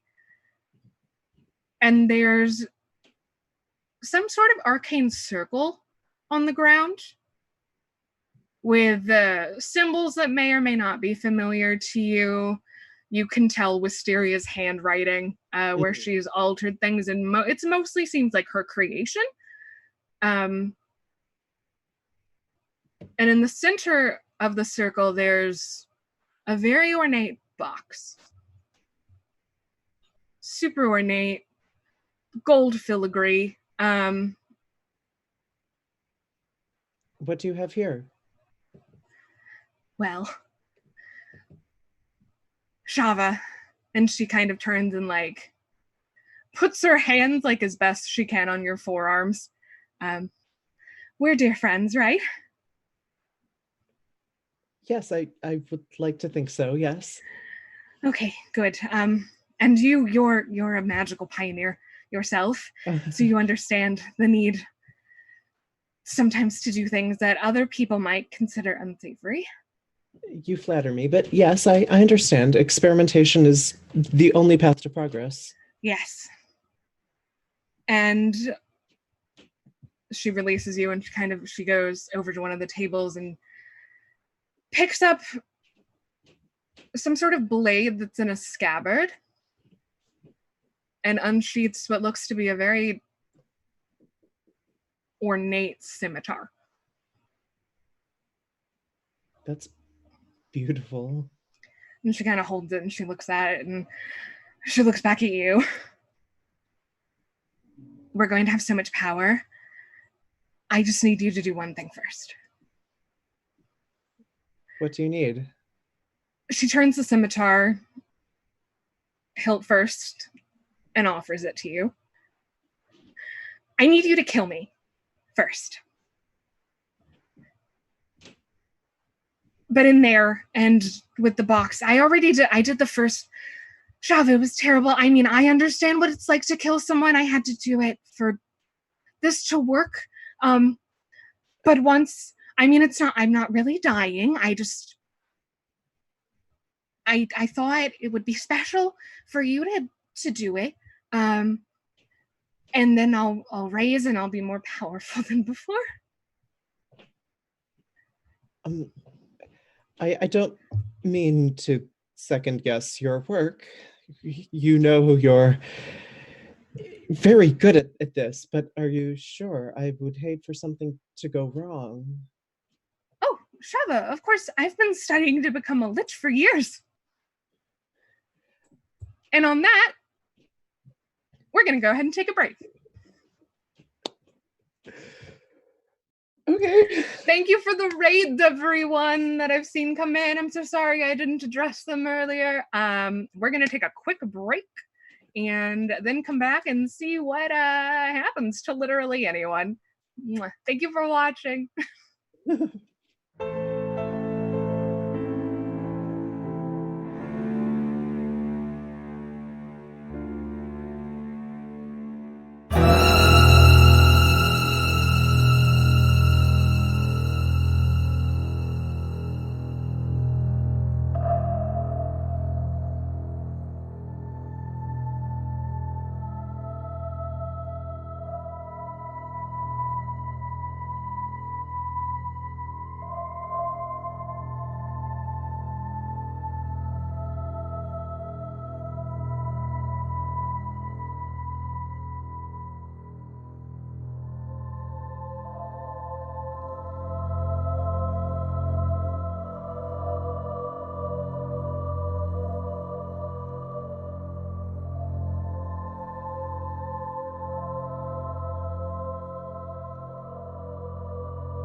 And welcome back, everyone. Hope you all had a wonderful break. So yeah, things are definitely heating up and getting interesting in the Windflower House, especially between Winter and Waylon. Waylon, who has just Waylon and Winter have just had a passionate kiss and are off to get some privacy in the gardens. So Winter, Waylon has you very regally by the arm. Little more regal than necessary, probably. He's got like the puffed out chest of the leg. I'm a windflower. Doesn't need to. It's fine. He's Sweet trying. boy. He's trying too hard. But you're probably used to. So you get into the fresh air, and Ruby, roll me perception. You know what? No, I'm gonna use the dice I've started calling by a different name. Oh, okay, that's actually not horrible, maybe. That's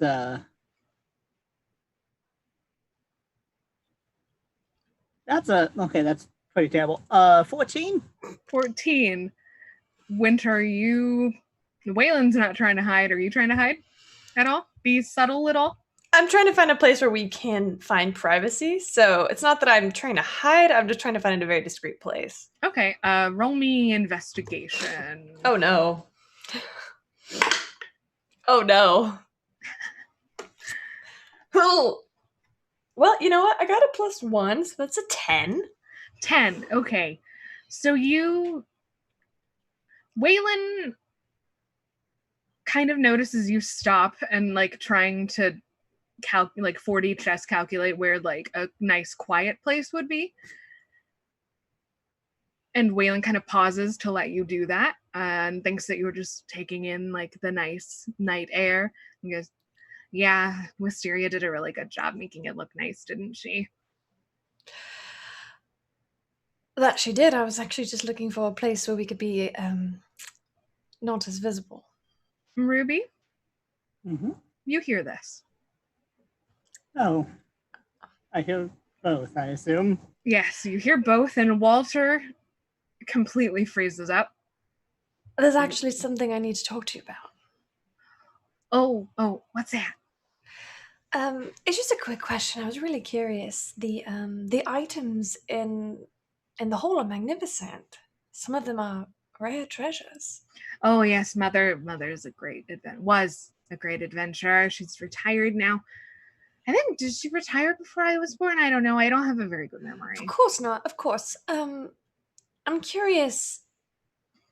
Surely there's magic protecting those items. Oh, absolutely. Yeah. I mean, we've got more than Wisteria. We've got quite a few wizards. We've got, I don't know if you've noticed the security. He leans in like he's being discreet. He's not. He fails. So Ruby, you're hearing all of this. I'm imagining that it's like we're on opposite sides of a hedge. You are on opposite sides of a hedge. Perfect. So Ruby and Walter are getting this loud and clear. Walter is just paler than he was before and very rigid and like just there. He's not okay. Ruby, what would you like to do? Oh, she just sits and listens and plots. Excellent. Winter, you asked Waylon a question, and Waylon doesn't remember the question because he was busy looking at how pretty you were. The enchantments that keep those protections at bay, I'm sure they're done by someone that the family trusts. Right? Oh, absolutely. Yeah, I think Wisteria does a lot of them. I think that there was she hired that really, really tall, like, Loxodon. Miss Shava. Oh, you know her. We've met, yes. You've met? Oh, I always kind of, like, wanted to say hello, but, like, Winter said I shouldn't. Winter with a Y, obviously. Obviously. I'm just curious, hypothetically speaking, If something were to happen, God forbid, to Asteria, would that enchantment drop? Is Waylon smart enough? Waylon, roll. Waylon takes a moment and he thinks. I don't know a lot about the way magic works. I know like a little bit. But what Wisteria does and what the wizards that we have who work for us and what I think the Loxodon woman does, I don't know anything about that. Of course not. There's no need to worry your pretty little head about it. Now, is there? Oh, well, why do you ask? Well, I actually have some heirlooms from my family that I've been wanting to protect, and it would be great to have some referrals.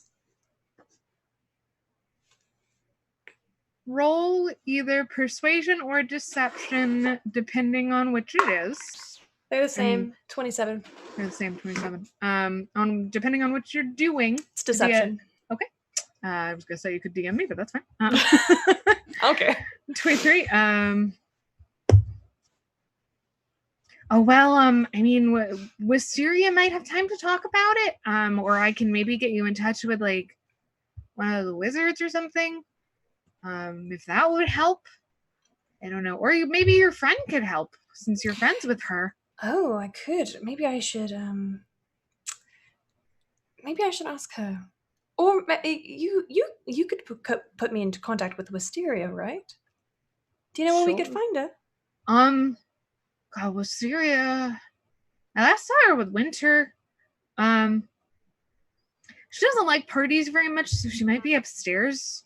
But she might be. I don't know. Well, how about you and I have some quiet time to ourselves, and then you could take me to Asteria. Yeah, we can certainly do that. Yeah, I'm sure I could probably find her, but yeah. And he's beet red, of course. Again, floppy hair. Oh, Waylon, you sweet child. And he goes. We fade to black. I was about to say, yep, and then we fade to black. So Ruby, you've heard this entire conversation. Walter hasn't really moved or responded to any of it. What would you like to do? Do I hear them walk off? Do you all find a different location to fade to black, or do you? I don't. If it seems like there's no one around, then probably not. Okay, you would stay there then. Yep. Yep. I don't. There's no reason for me to go anywhere. Nope, and he's totally fine. So Ruby, you're hearing not all of it, but enough to figure out what's going on. Oh.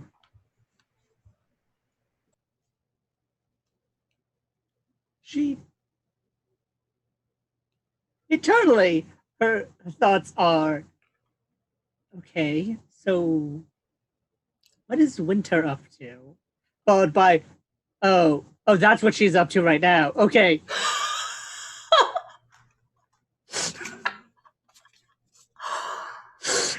Followed by, I cannot leave this area because they will notice.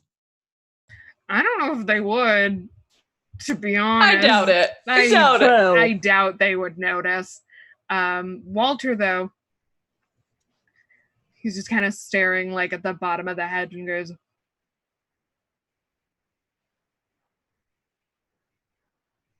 he's trying to stealthily. He whispers, I should probably go. Because I'm. Would it embarrass you to be seen? Oh wait, yes, it would. It would deeply embarrass you to be seen with me on your arm, would it not? Not if you disguised yourself. I assumed you'd say that. And she just It's put a hand down her body, and she becomes, because she's a petty ass little bitch, a very red version of Winter. So red line on the face, red hair, petty ass little bitch. Shall we, darling? Walter just kind of stares. The DM kind of stares. Can I give out inspiration as much as I want? Yeah, I can. Fuck it. Take inspiration for that. Void howdy. You become Winter, and he kind of gives you a once over. Specifically a red version of Winter. A fiery Winter. So the red Winter is here. A summer, one might even say. A summer. Maybe a fall. Maybe an autumn. Yes, autumn. You do this, and he extends a hand and says, "Milady," tips fedora. My lord, shall we? Where would you like to go? I've taken on the wrong voice. Where would you like to go? Well, first, let's go see what your family's lovely museums hold. Of course. And he begins to lead you back inside a little hurriedly because Waylon and Winter. Oh God. I actually have to check something on how long this stays. It is undoubtedly not going to stay long enough. Did you you're doing something else. Yes, go ahead. I believe it's no, that would be okay. I have to roll for how mean I want to be. Okay, roll for mean. Oh, I see. Okay. I don't know if you know. I got a 3. I got a 3. How mean is that? Yeah, I'm like, is that high or low?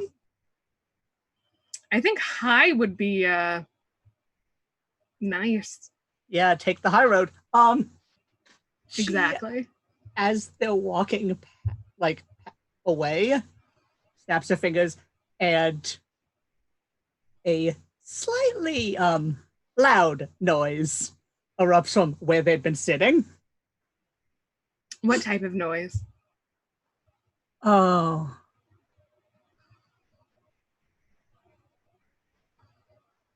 Laughter. Very loud laughter.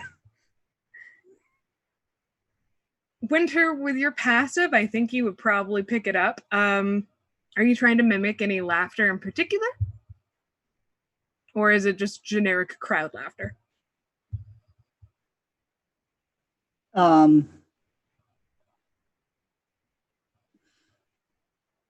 Familiar laughter, but you can't place it. So it's just like, it's a laughter that sounds like, I'm like, where you're like, I think I know who that is, but I can't tell. Okay. Yeah, just generally like the most destructive laughter it can be. Okay, so something familiar from like upstairs when you were seated together. Yes. Okay. So Winter, you hear this on the other side of the hedge. What would you like to do? What does Waylon do? Waylon doesn't hear it. Oh, let's see if Waylon hears it. His passive. What is his passive? Waylon, come back. Close your sheet. Nope, not Walter. Walter's actively trying to nope.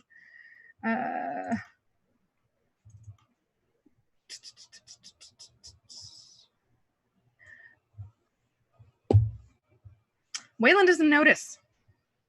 Do I see anyone?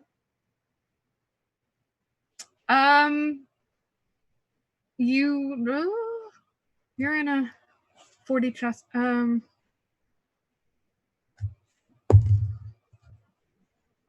you actively trying to see someone? Yeah, if I've heard this, I'll see if anyone has spotted us. Okay, roll perception. 18? You don't see anyone looking in your particular direction. Okay, nothing. Okay. So you continue to be in the magical darkness. Goody. Not for too long, and then we'll go find Wisteria. We'll try to anyway. Or we'll try to. Okay. So meanwhile, as Ruby is led back inside by Walter, Fenris, and Piper, you find yourself at the entrance of the Wands and Staves room. It's pretty fantastic. Like, the last rooms have been great, but this is void howdy the magic. Everything's like in glass boxes or glass casing. There's like a display. God's bless some. I don't know why I said it like that.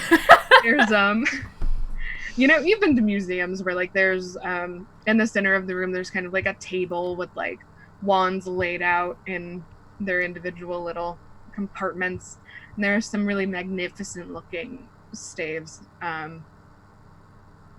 What would you like to do? I want to look at the different wands and staves, but I also want to go to like the plainest looking ones. And like, are there like little placards that you can read what the wands do, or like who held the wand, the history of the wand and the staves? You're muted. Those you can guess was muted.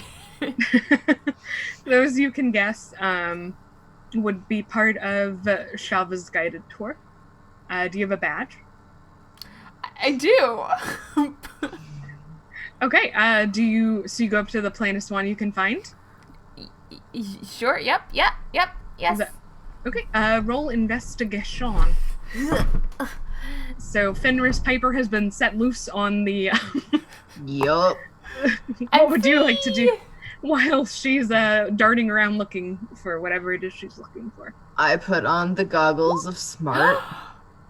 It's a 22. Oh. Okay, so I will say while you're investigating for the plainest / most interesting to you wand, there's a corner that everything's like lit magically, and I imagine, you can correct me if I'm wrong, would probably appreciate that, because it's like magic, like directional light, and like you don't see light sources. I'd be very magical recess lighting, absolutely. Exactly. You would probably notice while looking around, there's one corner that seems almost deliberately dark. Huh. But you are able to find kind of a plainer looking wand in like the wand display in the center. So wait, first, when I pass by the weird looking shadow that is unnaturally there, I'm going to wave it and say, "Hi, shadow friend!" Because according to Fenris, there are friends in the shadows. Or I did not say friends. Everyone is a friend to Piper. Unless they're not a friend. Then they're an enemy and she hates them. Oh. But everyone's a friend. So you wave. And in the back of your mind you hear, "Well, hello." There are people in the shadows. Hello?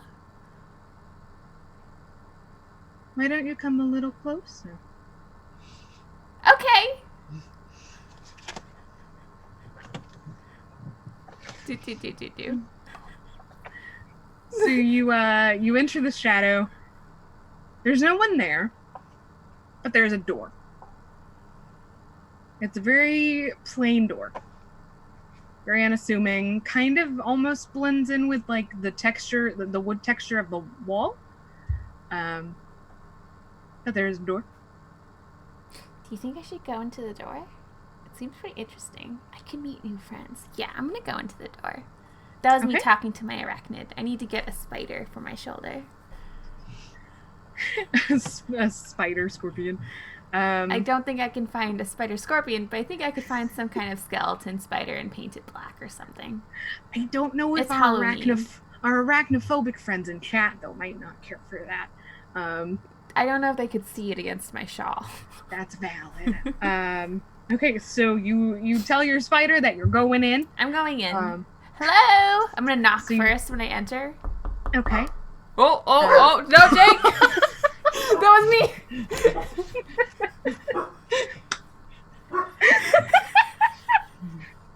Jake, that was me! Jake, Hi! No, it's fine.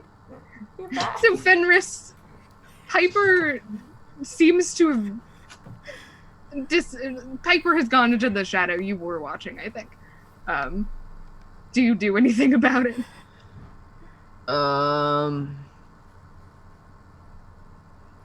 That's alarming.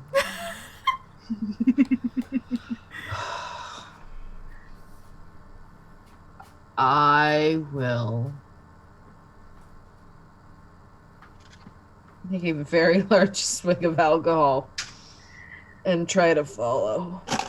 How far in are you, booze-wise? You know, I've lost track.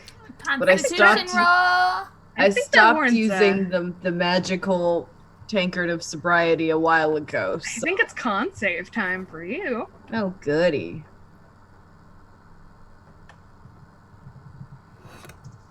Guys, it's a literal zoo in my house right now. Okay, roll 20. Okay. This is a con save. Yes. 18. 18. So it's a comfortable buzz. You're familiar with this buzz. It doesn't really affect much. It might loosen you up a little bit, but you can Listen, handle yourself very easily. I just took my alcohol server's licensing exam, so my BAC might be pretty high, but my tolerance is good. You just can't tell. I will attempt to follow Piper into the shadow because I don't know there's a door into there. the closet? Did you almost say into the closet? Yeah, pretty much. So you follow into the shadow, and Piper has just knocked on what you see now is a door, a very unassuming door. Fenris, look, there's a door in the shadows. And Piper, you, in the back of your head here, it's locked, unfortunately, but I think you could get it open. Well, then it isn't locked, is it? Well, someone with your skill surely could get it open. Oh, okay. And I'm going to rummage in my bag of holding for my thieves' tools, which I might have. You do. Yeah, perfect. You have all of them. I have all of them. Oh, look, there they are. You are not proficient, but you do have them. I am proficient in them. Oh, are you? Yes, I am. Oops, sorry. Hello. Quinn didn't remember that. I am proficient enough. What do you need me to roll? I'm going to try and pick the lock. Roll Dex, plus your proficiency bonus. Okay, let me double check one thing. Boop, boop, boop, boop, boop, boop, boop. This one. And Fenris, you watch as Piper rummages through her impossibly large bag. Hello, it's me. I'm just gonna poke my head back out the shadow. Okay. Is anyone in the room? That's a good question.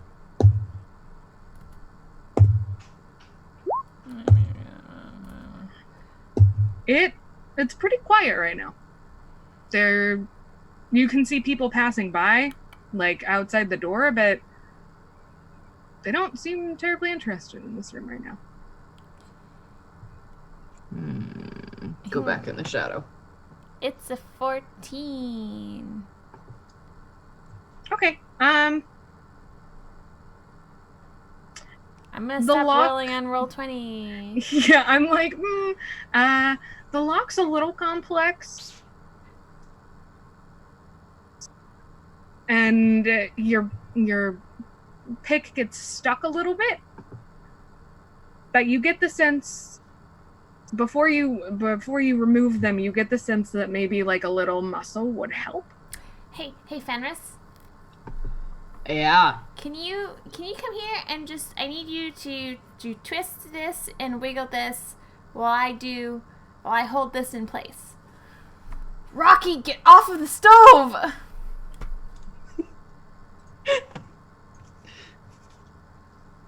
I'm just gonna ignore it. I made a cat card. You need to add a cat and a dog for Jake. I will. I need your muscle. Attempt to fall. I mean, it's there's muscle, yeah, but it's more like a. Are these glamour muscles? No, they're just not. You seem very defensive now. Listen. I have been around a lot of people who fight things for a living. And most of them are about twice my size and can like bench press me. I'm fast. Not. Yeah, okay, but I'm also like 3 foot, so I think no matter right, what, no, you're comparatively yeah, okay. to you, I think we got this. I will attempt to follow the twist and wiggle instruction that I've been given.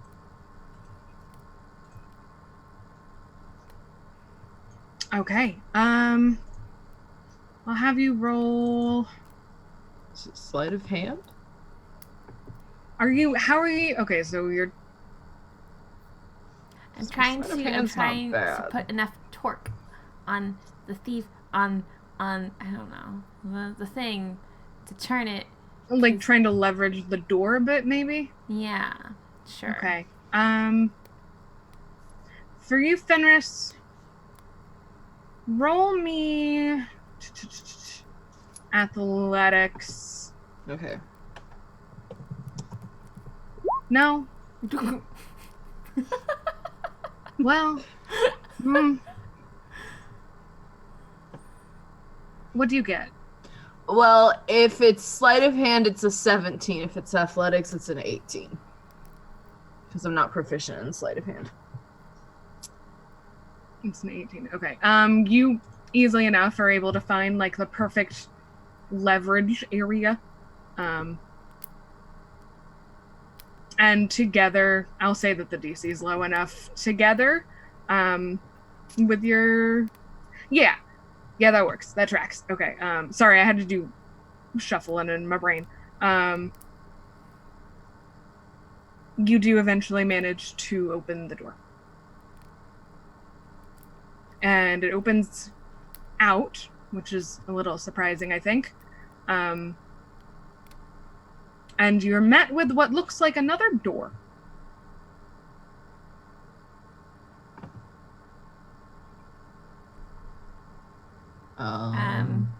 Voice in my head. Do you want me to open this door too? Is this door locked? I'm just going to try and open it. Your hand passes through it. I'm going to dive into it. All right. You dive into the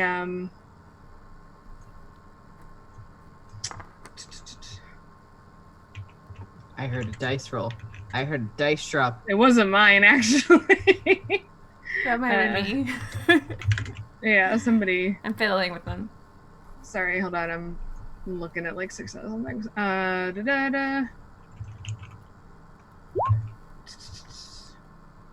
You're the only mod here.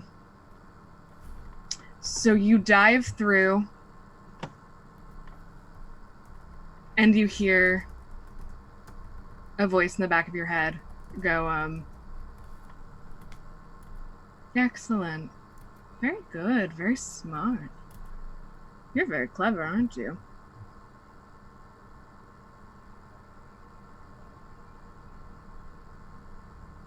And Fenris, you just watch Piper dive through what looked like a solid door.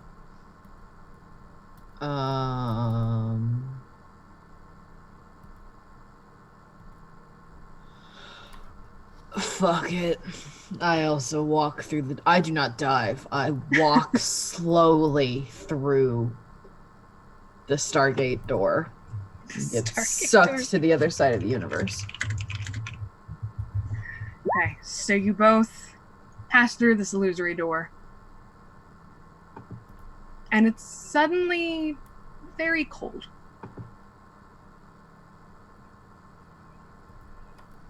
And Piper, you hear in the back of your mind, well, hello, new friend. Hello. And what you see in front of you, it's a very plain, very small room, almost like a utility closet, almost. There's a pedestal with a cushion on it, and on top of that cushion, there's a wand.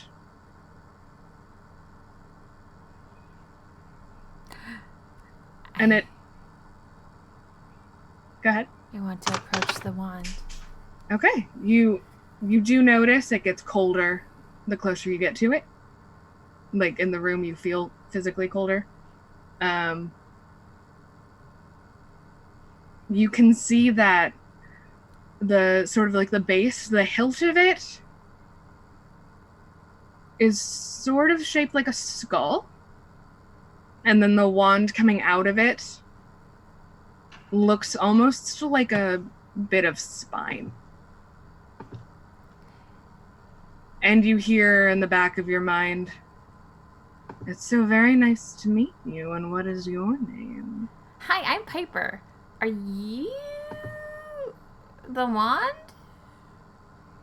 I am. It's nice to meet you, Miss Piper. You're really fascinating. What are you? Can I do an arcana check or a history check? Do history for me. Okay. Doing a check. I'm gonna roll with my regular dice. Oh, that's so much better. And Piper, are you responding out loud or? I would be responding out loud. Okay, so Fenris, you hear Piper talking apparently to what may or may not be a wand based on context. You see the wand as well. You feel the cold. It does remind you of the ghost.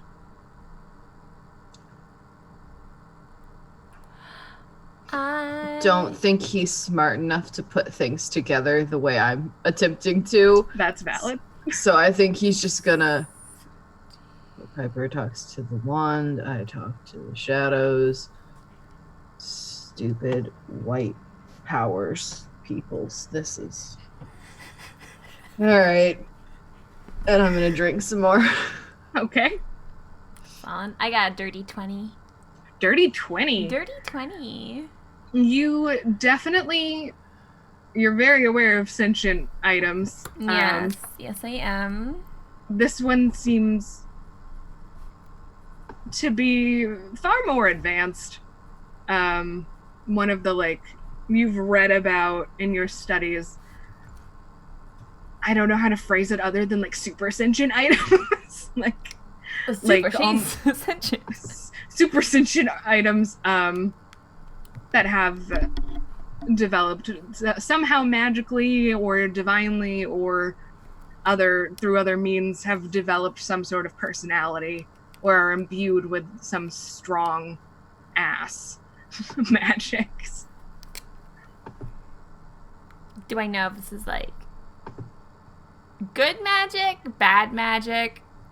Am I going to die if I touch this? Am I going to become the spine? Will the spine become me? You can ask it. You haven't heard specifically of this item. You've heard that there are some really, there are very dark magics out there. You've read about some of them. And you were vaguely aware that some can be dangerous, but you don't recall anything specific about what you're seeing in front of you. I reiterate my question. What are you? You're fascinating. What I am is lonely, dear. Oh, I'm that's... stuck in here all day. I had a shrub to talk to earlier, but they're not very interesting, are they? Was it Wanderer? Perhaps that might have been its name. Was it really surly and kind of rude? Yes. That was Wanderer. Was it... Could it see you? I don't know. Were you in a storeroom earlier? Is this a store? Am I in a storeroom right now? You're in what looks like it might be a utility closet, but this is the only item in there. Got it. Okay, you're the item. Why are you in here and not out with the other ones? I've been here for a very, very long time. That's so sad. I used to travel. I miss that. I miss traveling. It was nice. You know, I made a teleporting boot for a plant that wanted to travel. I might have killed the plant, but that's okay. We don't want to talk about it. Oh, that's unfortunate. I like to travel with a person, though. But are you? I mean, don't take this personally, but you don't look the nicest. Well, looks aren't everything, are they? There. But like, why do you have a spine for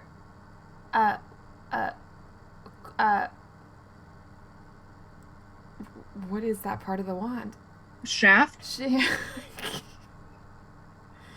Yes. Why do you have a spine for a shaft and a skull for a handle?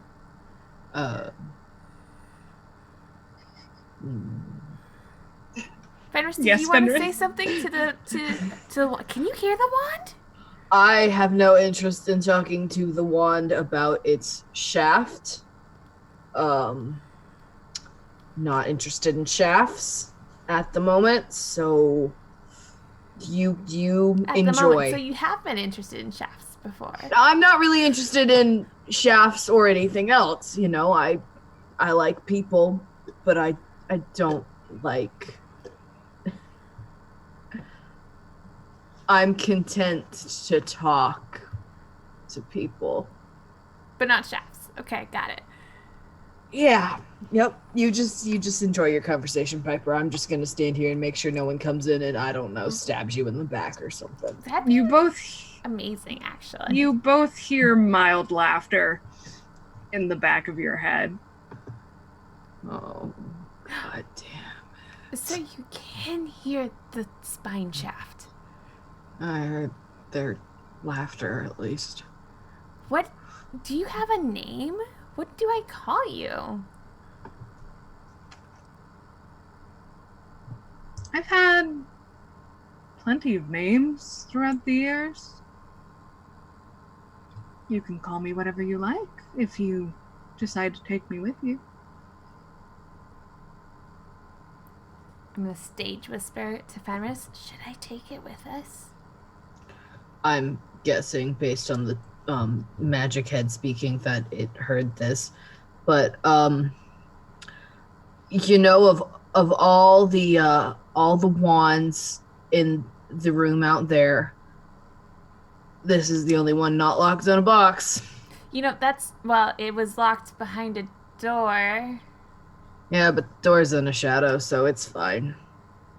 It was a pretty obvious shadow. It was almost begging us to take it. Yeah, I mean, what are they doing? Filling their place with shadows? People are just gonna, like, you know, stick their hands in and touch faces and doors and shit. Are you good at explosions? Oh, darling, I'm good at lots of things. I love explosions. I have to make fireworks later. Do you think you could help me with fireworks? Those sound lovely. Why not? I'm going to take it. Okay. So you rest your hand on what you getting closer can now see is a very humanoid skull. Yeah, okay. Is it gnome-sized? If it's gnome-sized, I'm going to hesitate a little bit. It appears to be more of a medium creature. This is a really big wand. And you touch it? This is a staff. This is a staff to me. I touch it. Okay. Let me look something up real quick. Okay. But you do feel a definite cold rush up your arm and through your body, and it kind of settles there. And it's not just cold, but it's like almost invigorating to you. Like I just had a nice shot of espresso? Yeah, or like when you get out of the shower after like a nice cold shower, not like a bad cold shower. Oh, like on a hot summer day and you're just like, ugh, and you take a cold shower and you're like, oh, this feels nice. Yes, it's got it. Invigorating, honestly. Let's see, what's your alignment? It was chaotic good. Okay. 2 shakes of lamb's tail. Hold on. Don't worry about it. But as you take it, it's a bit large for you. But as you take it, it resizes to be more like proportional and appropriate. Why aren't you telling me the thing that I really need to know? Are you going to make me pull up the DMG? Oh, this is really convenient. Are you really... Can you give me the stats of the thing I'm about to give my player, please, internet? Sorry. Give it to me. Stats? Give me the bone wand. Give me the bone wand.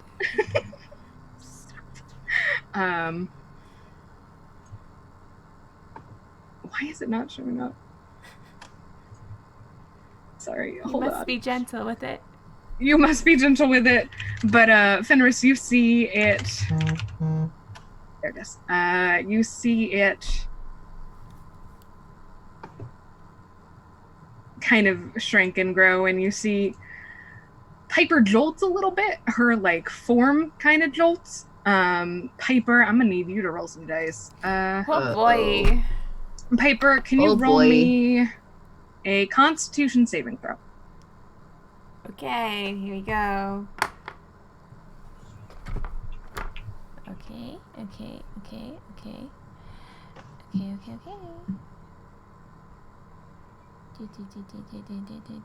That's a 16.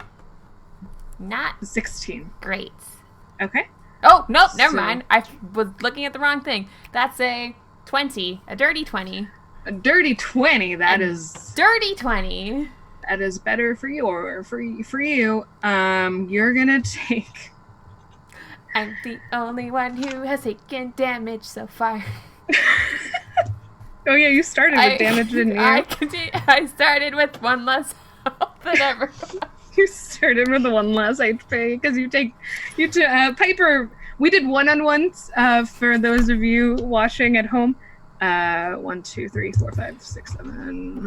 Piper jumped into a closed door. 8. That sounds 9, like Piper. 10. You take... My God, that sounds like a lot of dice.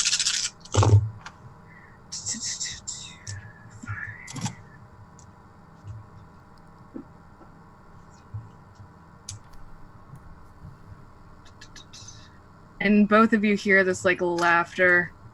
It's the same lilting kind of laughter as before, as you take 38 points of necrotic damage. Whoa. And?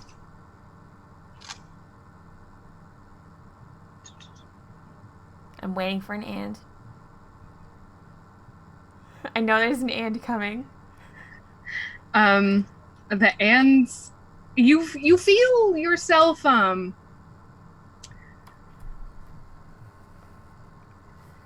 do I put this? It's some stuff we're gonna have to do off stream. Oof, that was... You feel your energy start to shift and parts of your personality with it. Okay. We'll figure those out All later because there's a lot of right. rolling involved for that. Oh boy. You take 38 points of necrotic damage. Yes. And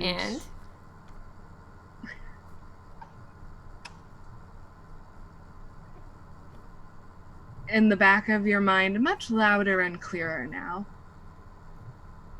you hear, have you ever heard of Orcus?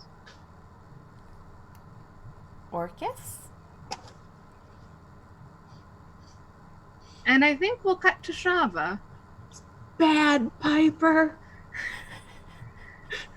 Okay. Yeah, Shava's staring down at the scimitar and back up at Wisteria. She's staring back expectantly, like, I don't mind if it hurts. It's okay. Think about what'll happen after.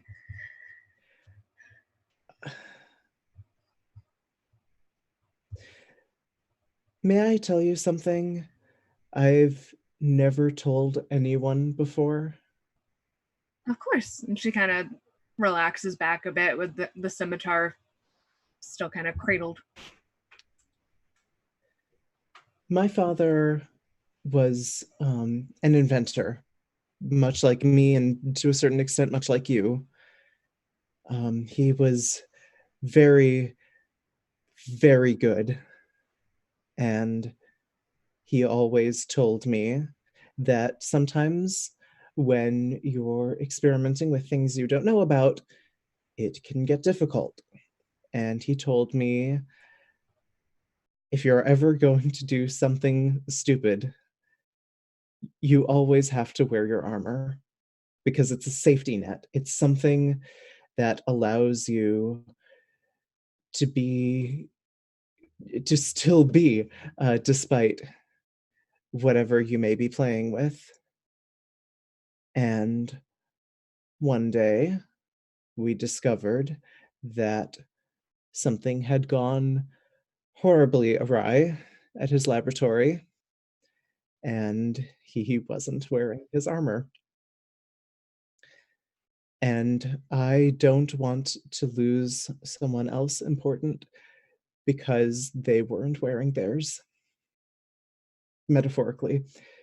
I want to help you, I really do.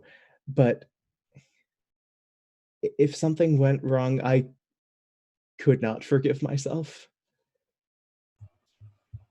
She drops the scimitar and her arms are around you, if you allow it. Mm-hmm. Shava, darling, I'm so sorry. I didn't know. No, no one does. Oh, that must be so hard, keeping that to yourself. Thank you for trusting me. Thank you for trusting me. I understand. Oh, go ahead. I do want to help you. I do. I know how important this is to you. I know how long you've been working on it. And my mistrust is not in you. It is in me. I just, if something went wrong, I don't know what I'd do. Darling, nothing could go wrong. It would just be me doing it instead of you, but I wanted to share it with you. The result's the same. The magic is solid. You've seen my work. I have. And already one person's had to die for it. What's another, right? And I'm not really dying. Should be back pretty quickly, actually. I've designed it rather well. She lets go of you and she looks at you. Please. Just, it doesn't have to be anything dramatic, just maybe through the heart, I think. Because a beheading seems too... A lot. I would prefer to not have that happen, and no, just something quick. Actually, and she kind of runs to one of her mini shelves and goes through the books and grabs one, and she's flipping through it. It almost, you can tell even from there, and even with the pronounce that the room gets a little bit colder when she pulls that book off the shelf. Oh no, it does. It says here. And she's looking for something. I guess it doesn't have to be physical. It just has to be death. You're good at other things. Can you just anything? You can cast something. It might take a couple of tries, but it might be less gory. Please. All right. Do you have to be in the circle? Is that how this works? I think we both should be. Okay. Okay. I would like to try something. Okay. And if it works, then great, and I'll pick up the scimitar. And if it doesn't, then you will get what you desire, and I am wearing my armor, and I just kind of thump on my torso. That's good. That's good. Right. We don't want anything to happen to you. All right. Okay. And I will move into the circle with her. Okay. And I'm going to expend a 5th level spell slot and cast Genesis. Okay. And we're going to see how this goes. And the DM's going to check how that works. Oh, no, that's the thing we talked about. I just gave it a name. Oh, right. Yes. And we're going to see how it works. How it works. What are you trying to accomplish using Genesis? I would like to create a single red rose. Okay. I suppose I'll roll and see if it works, huh? All right.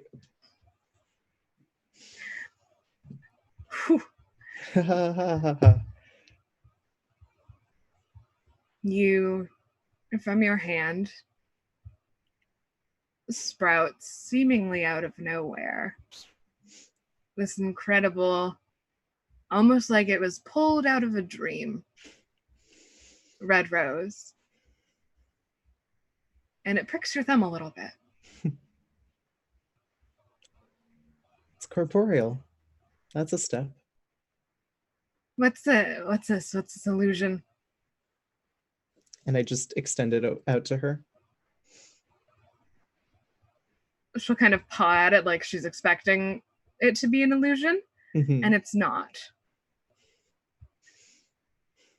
Oh, Shava, what have you done? It worked. Is this what you've been? Did you just Yes. think and it Oh, Shava, and she'll wrap her arms around you again. Tighter this time, a little more intimate. Yeah, I hug her back. Sense. Just a little bit in shock. So your plans are working too. Yes. Then mine should work too. I hope. And so I bend down and I pick up the scimitar. You're sure? She kind of messes with her hair and straightens out her robes. Glances at the box, and you can see her double checking each symbol and rune that's around you, kind of humming with anticipatory energy. I'm sure this will work. Go ahead. But first, Shava? Yes? Can I kiss you? Yes. And she does her best and leans up on tiptoe. I lean down. And she pulls back. It's very brief and close-lipped, but there's... You have been working together for so long, and there's so much there. And she is beaming and just the happiest you've ever seen her. I'm crying just a little bit. And she kind of holds her arms out and says, "To Lichdom." To you. And I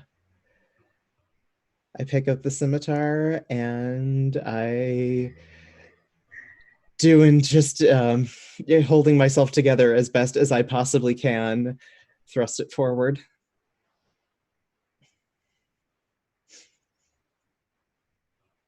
And I think that's where the evening leaves us tonight.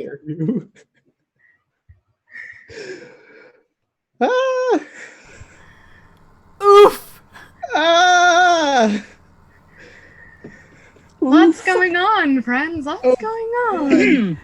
We pull back Piper from... did an oopsie. I'm sorry? Piper did an oopsie. Everyone's doing oopsies.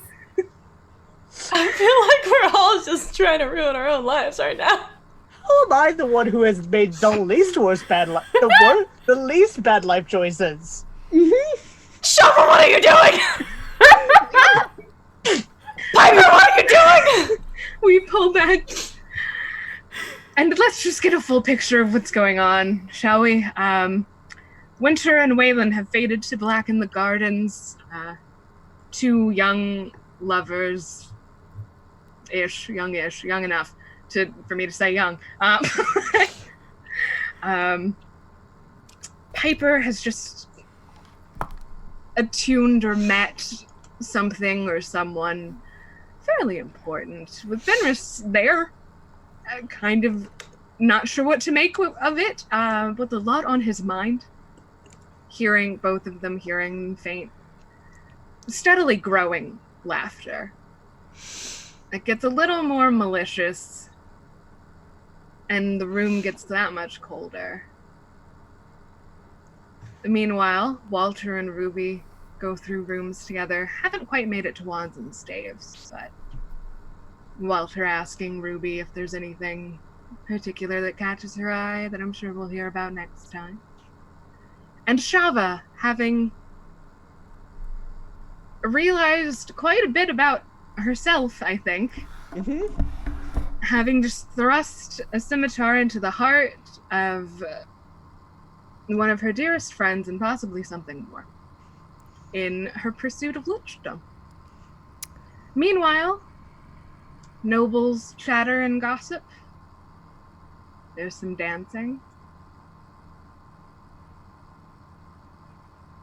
And that's the Windflower Estate for the evening. We're doing fine. We're doing just fine. What an interesting time. Everything is okay.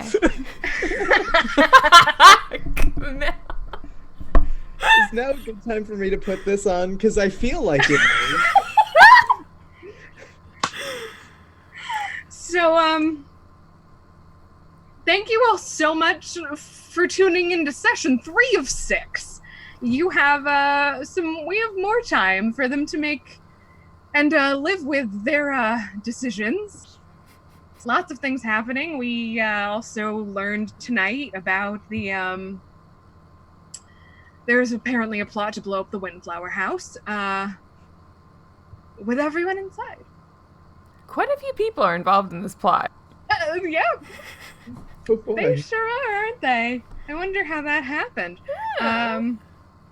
What a party. It's great. The hors d'oeuvres haven't even come out yet. Or maybe they have. You're all a little bit busy. So, on that oof, let's go around and do outros, shall we? Tell us about yourself as a human, and where we can find you on the internet, what you're doing, if anything, in the future, if you want to plug anything, and your favorite moment. I'll give Jono a minute. Let's go to Anders. I'm not muted anymore. Hello, I'm Anders. You can find me at Anders_D_K on the internet. I stream here on Variant Roles a couple times a week, i.e. now and Thursdays at 8 and Mondays at 6. different things, sci-fi and grim films and this. I write games that sometimes Jesse illustrates, and they're beautiful. And you can find those on my itch, which is linked on my Twitter. And that's it. I do that. I also yell about trans things on Twitter. So if you want to learn things, they're there. Wonderful. Jesse, we need like an admin to raid, right? Yes, I will. Okay. I will. Okay. Ping. Thank you. While you're doing that, What was your favorite moment, Fenris? Wait, who are we rating? Joyce Prairie. Okay. I was muted. My favorite moment, there were so many, but I'm going to pick something very specific and say Winter's natural 20 performance check to make out was the best moment. It was a make out for the age. In public, too. That won't have any ramifications. Yes. Neat. Okay. Woof. Sorry, I'm a little winded. Abby, let's go to you. Hi, I'm Abby. You can find me on Twitter at Citrine Warlock. I'm here. Nowhere else yet. Just mostly here. And I honestly have two favorite moments from the night. Go for it. One, learning that Winter is probably about as devious as Ruby. That's nice. And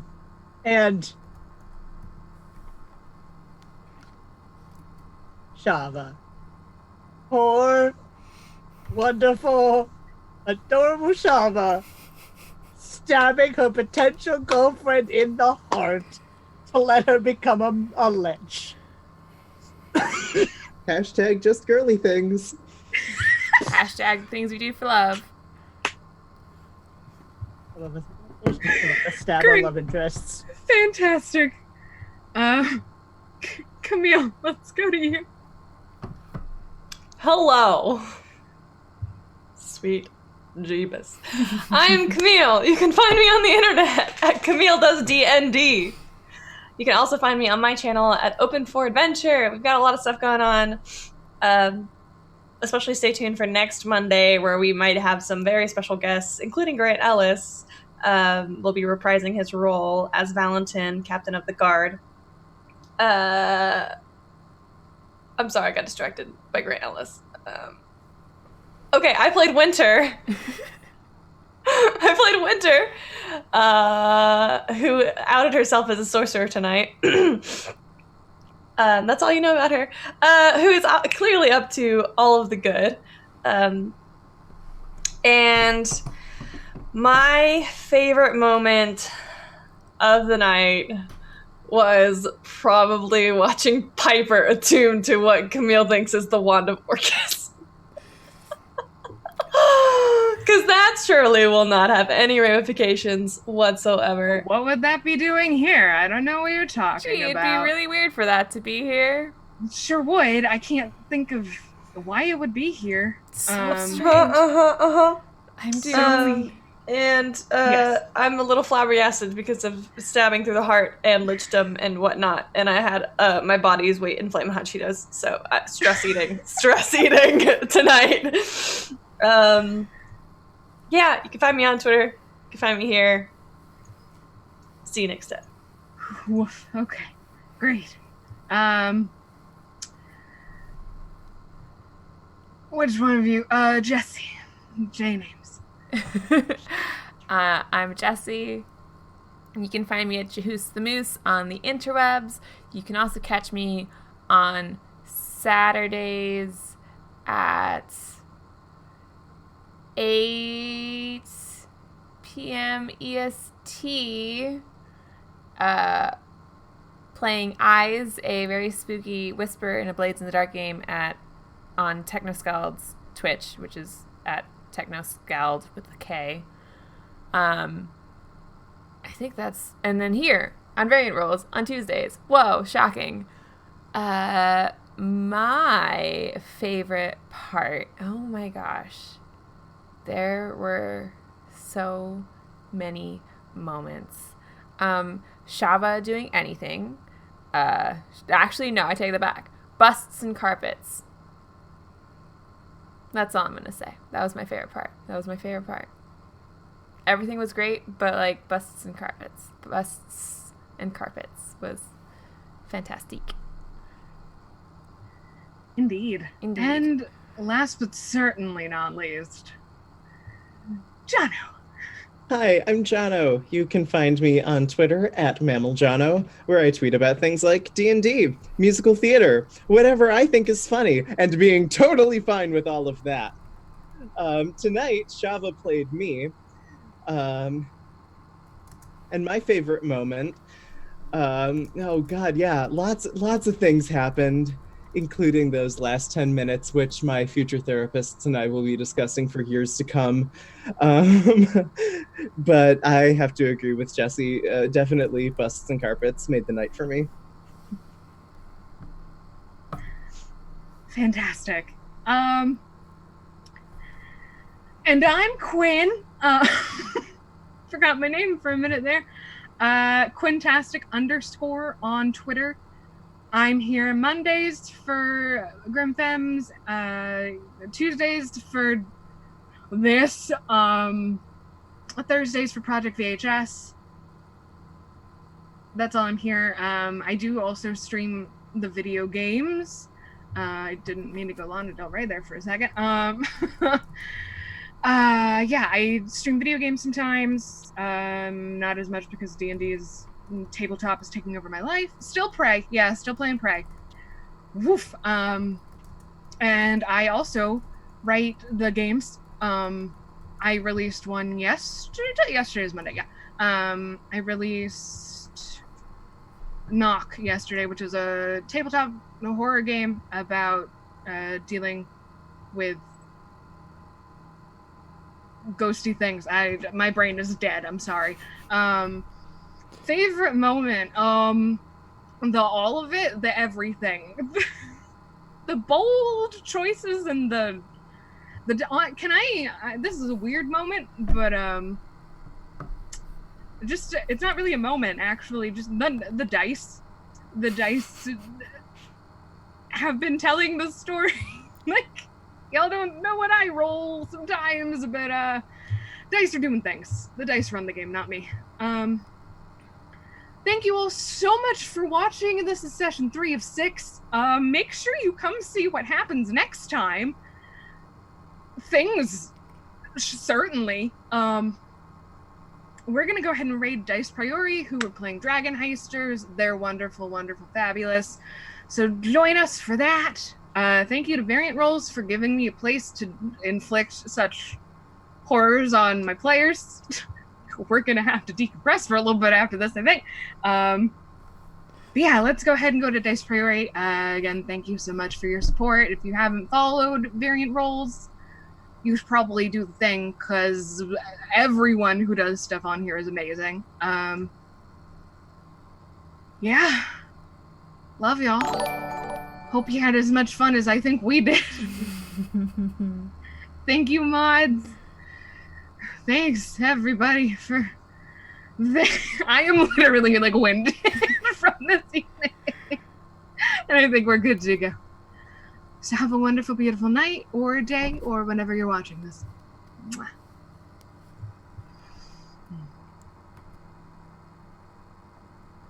Woof.